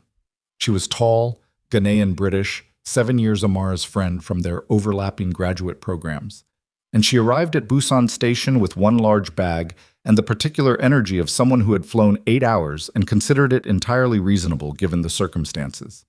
She took one look at the apartment and said, "The yellow room is perfect," and then burst into tears, which was Kezia's way of expressing several complex things at once.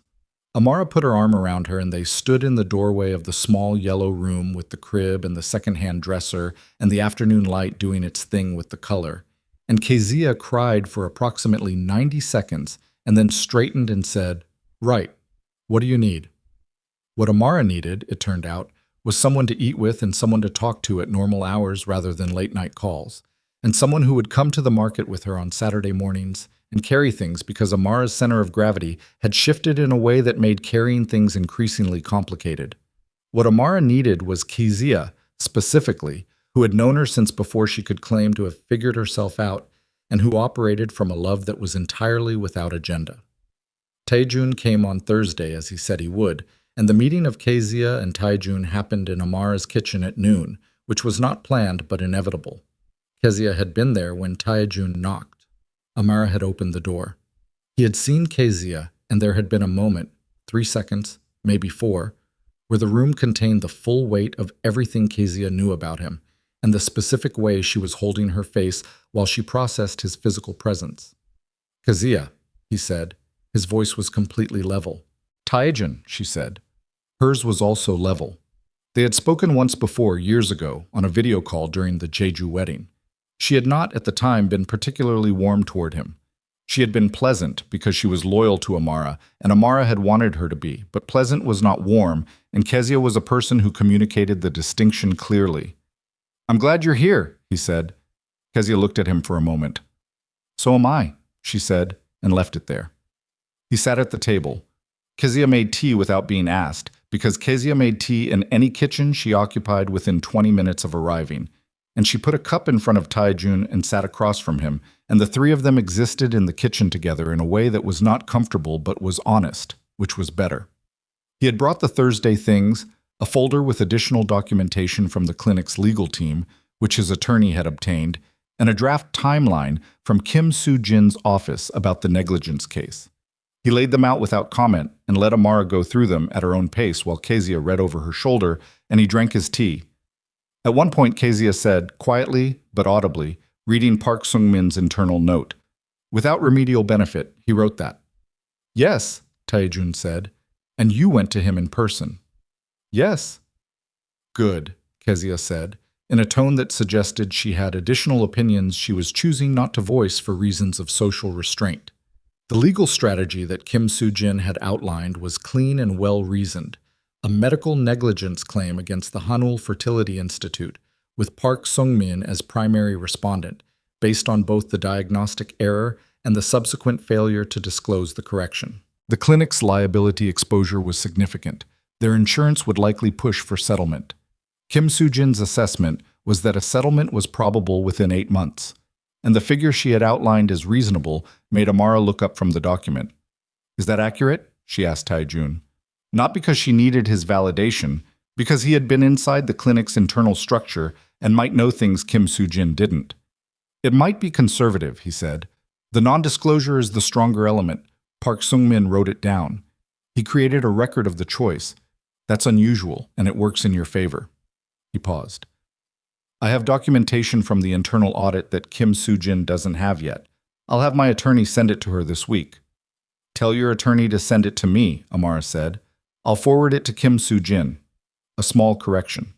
He accepted it without reaction. "Yes." Kezia was watching this exchange with an expression Amara recognized. The slight narrowing, the processing look. Afterward, when Taejun had left and they were washing the lunch dishes together, Kezia said, "He catches himself." "What do you mean?" "When he's about to do the thing, the authority thing, the taking over thing, he catches himself. I watched him do it twice." She handed Amara a clean cup to dry. "That takes work. For someone like him." "I know," Amara said. "I'm not saying it's enough." "I know you're not." "I'm saying it's real." Kezia paused. "That's actually the important part. Whether it's real." Amara dried the cup. She put it in the cabinet. "It feels real," she said, which was the honest answer and the one she'd been sitting with. The baby came on a Sunday morning, 3 weeks and 2 days after Kezia arrived. It was not dramatic in its onset, not the television version, not the sudden emergency. It was a slow build through the night, Amara awake and timing, Kezia on the couch, with her shoes on after midnight, because they'd both understood it was close. Madame O arrived at 4 in the morning, checked everything, made her notes, and said in her particular combination of languages, "Not yet, but soon, walk." They walked. Up and down the hallway of the 4th floor, Amara and Kezia, at 4:30 in the morning while Madame O sat in the apartment and waited. Amara had her hand on the wall intermittently. The contractions were in her back, and she breathed through them the way she had practiced. Not dramatically, not loudly, just the concentrated quiet of a person who has decided that what's required here is endurance, and endurance is something she has always been capable of. At 5:15, Kezia said, "Do you want me to call him?" Amara breathed through a contraction. It passed. "He's in Seoul." "It's 5:15. He can be here in 2.5 hours if we call now. 3 at most." Amara leaned against the wall and looked at the hallway ceiling. The flat institutional paint, the fluorescent backup light that was always slightly yellow, and thought about it. "Call him," she said. Kezia called him. She stepped away from Amara slightly, and Amara could hear her saying, "It started. She said to call you. Come now." A pause. Yes. Now. Take the first train. Or, yes. Whatever gets you here fastest. When Kezia came back, she said, "He's on his way." "Okay," Amara said. And then another contraction came and she stopped caring about anything else for a while. He arrived at 8:47. Amara was in the hospital, a small private clinic that Madame O worked with, 15 minutes from the apartment, and she was well past the point where arrivals and departures were registering with any clarity. She was in the specific and total present tense of hard labor, which admits of very little abstraction. Kezia was beside her. Madame O was in the room, directing the attending doctor with the authority of someone who has delivered several hundred babies and considers the attending doctor's role largely confirmatory. She heard him before she saw him, his voice in the hallway, saying her name to a nurse, the particular quality of it that she had always been able to identify in a crowd. And then he was in the doorway, and Madame O looked at him and said something rapid in Korean, and he nodded and stayed where he was told to stay, near the wall, because Madame O's word was apparently law in this room. Amara looked at him once, briefly, between contractions. He looked, she would remember this later when she had the capacity to remember, like a man who had run some portion of the distance from the train station, which he had, because his collar was open, and he was breathing in a way that wasn't quite settled. She didn't say anything, she didn't have the bandwidth, but she registered him there, against the wall, and it was not nothing. What happened in the next hour was between Amara and her body and Kezia's hand and Madame O's steady Korean English instructions, and it was the hardest physical thing she had ever done. And there was a moment near the end, not the worst moment, not the most painful, but the most alone feeling, the moment that always comes in extreme effort where you are entirely by yourself inside it, where she made a sound that was nothing like the sounds she made in ordinary life, low and not quite controlled, and she felt Kezia's grip tighten on her hand and heard from near the wall, very quietly, Taejun say, "You've got it. You've got it." Not instructive, not directing, just confirming.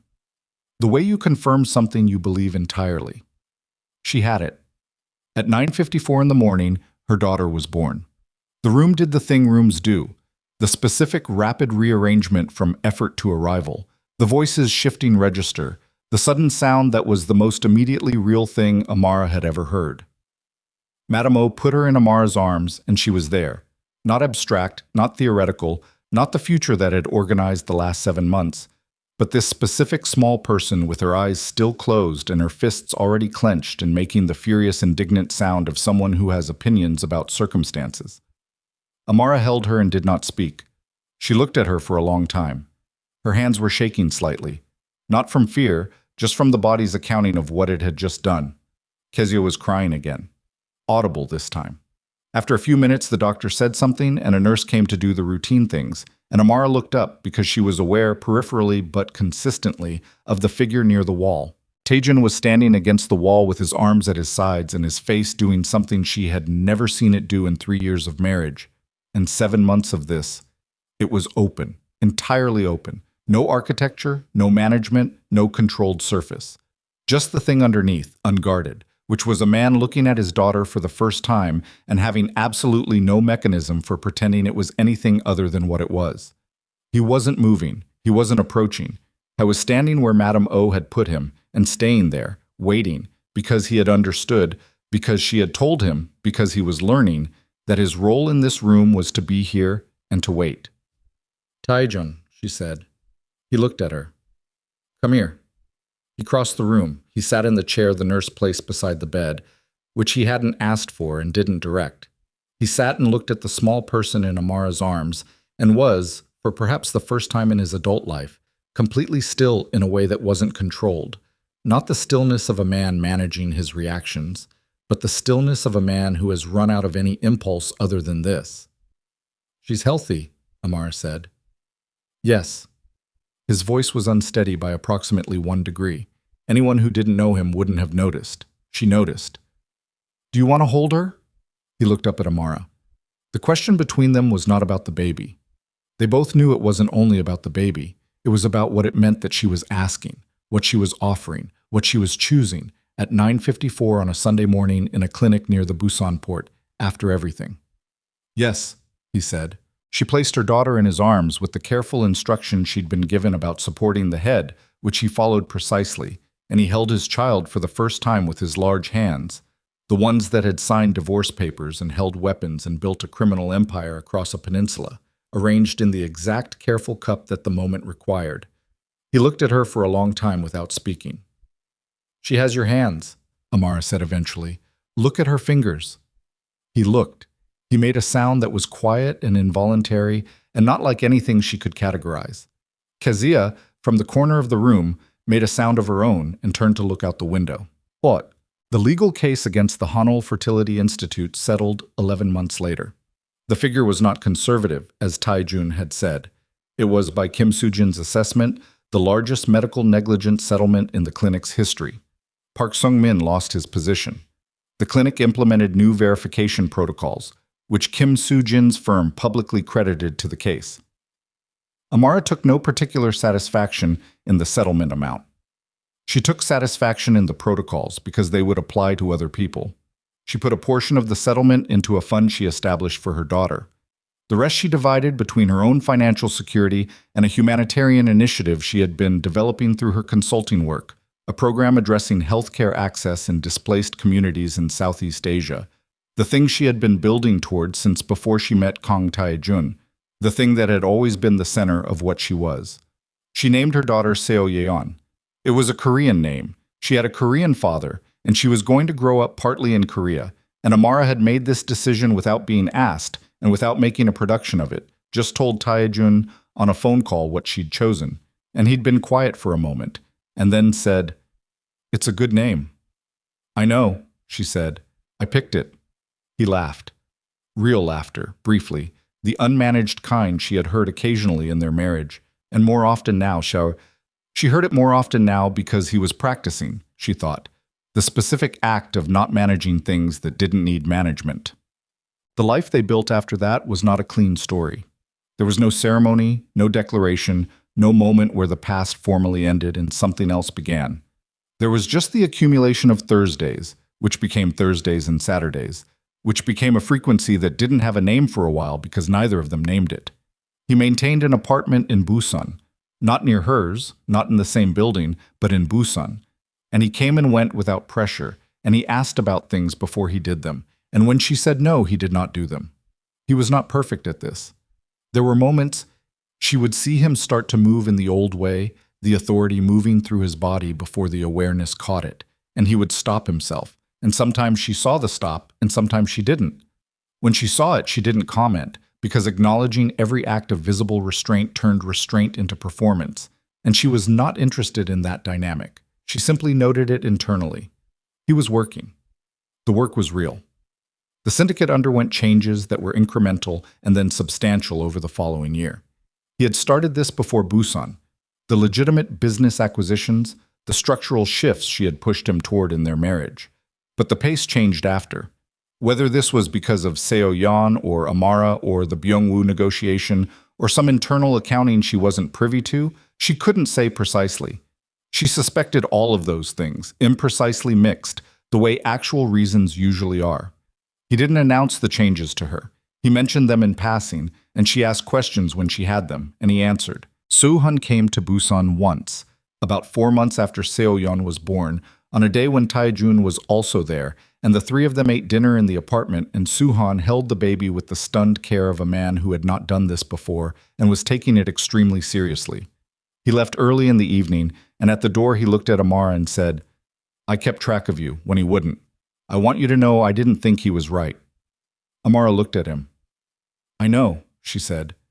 "Kezia told me you were the one who sent her updated contact information for me, after the divorce." Soo-han blinked. Kezia asked if I had it. She asked because I mentioned once that I'd lost Kezia's new number in the phone transfer. Amara paused. "She couldn't have asked you if you didn't still have my information. You kept it. You kept track." Soo-han said nothing for a moment. "Someone had to," he said, which was exactly what he'd said to Tae-jun, and she recognized the phrase. "Thank you," she said. After Soo-han left, Tae-jun was washing the dishes. Another thing that had arrived incrementally, him being in the kitchen, doing the ordinary tasks of someone who was present in a home rather than visiting one. and she stood in the doorway with Seo Yan against her shoulder and watched him. "Did you know?" she said. "About Suhan keeping my information." He turned slightly. "No, but it doesn't surprise me." "He loves you," she said, "in whatever way he's capable of expressing it." "I know." Taejun turned back to the dishes. "He told me once that caring about someone and telling them what they need to hear rather than what they want are the same action. That was about 15 years ago. I've thought about it more recently. Recently as in you told me that I chose to believe strangers over the woman who had never lied to me." He turned the water off, dried his hands on the towel that hung from the cabinet handle, her towel, in her kitchen. "He'd been telling me the same thing for years, in his way. I just couldn't hear it until you said it out loud." She was quiet for a moment. Seo Yan made a small sound against her shoulder, settling. "Are you happy?" she said. It wasn't a soft question. It was a direct one, the kind she asked about things that mattered. He turned around.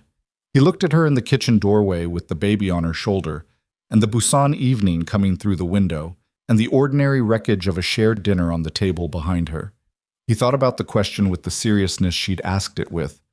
"Not like I expected to be," he said. I don't know what I expected. Something resolved, something finished." He looked at her steadily. "This is not resolved or finished. This is ongoing in a way I don't have control over. And He stopped, found the word.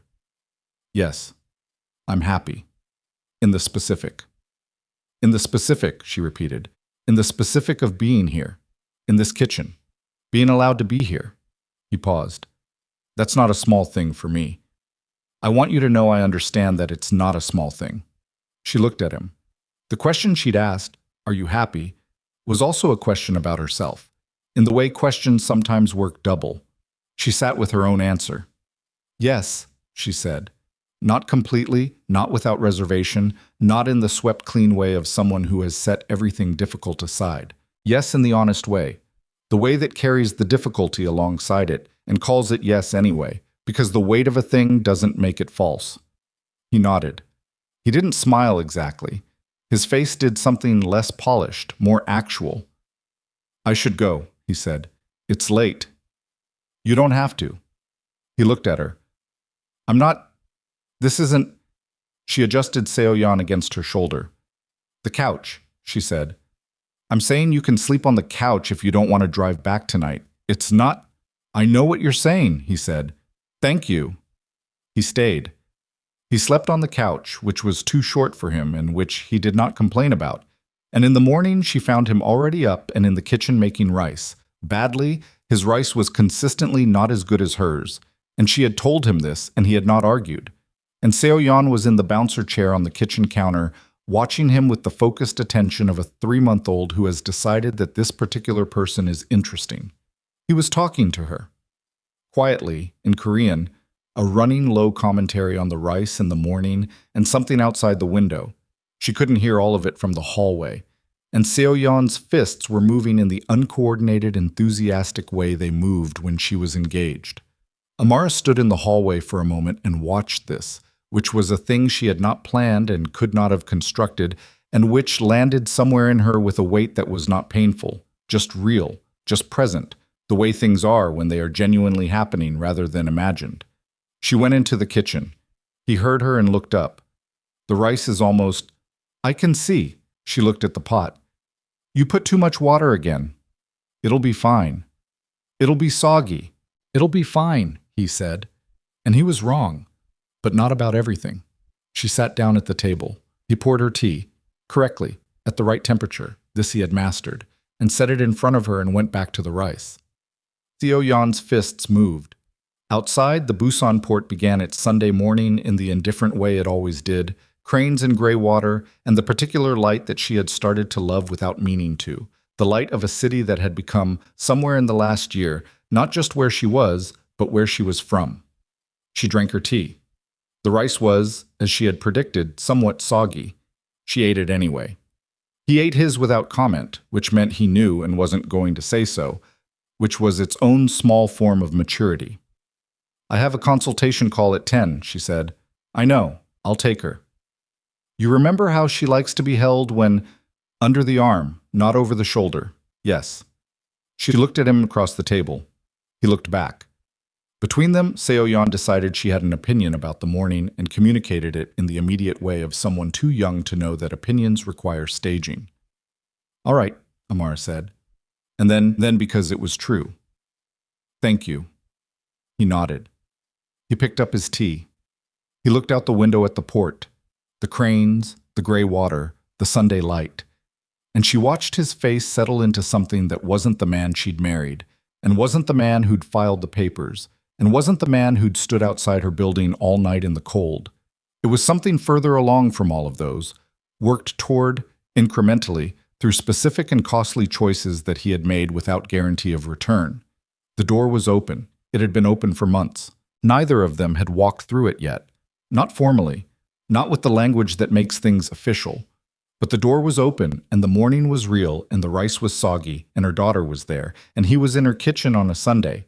And outside the Busan port went on the way it always did, indifferent and steady and entirely present. And for now, for this specific and ongoing now,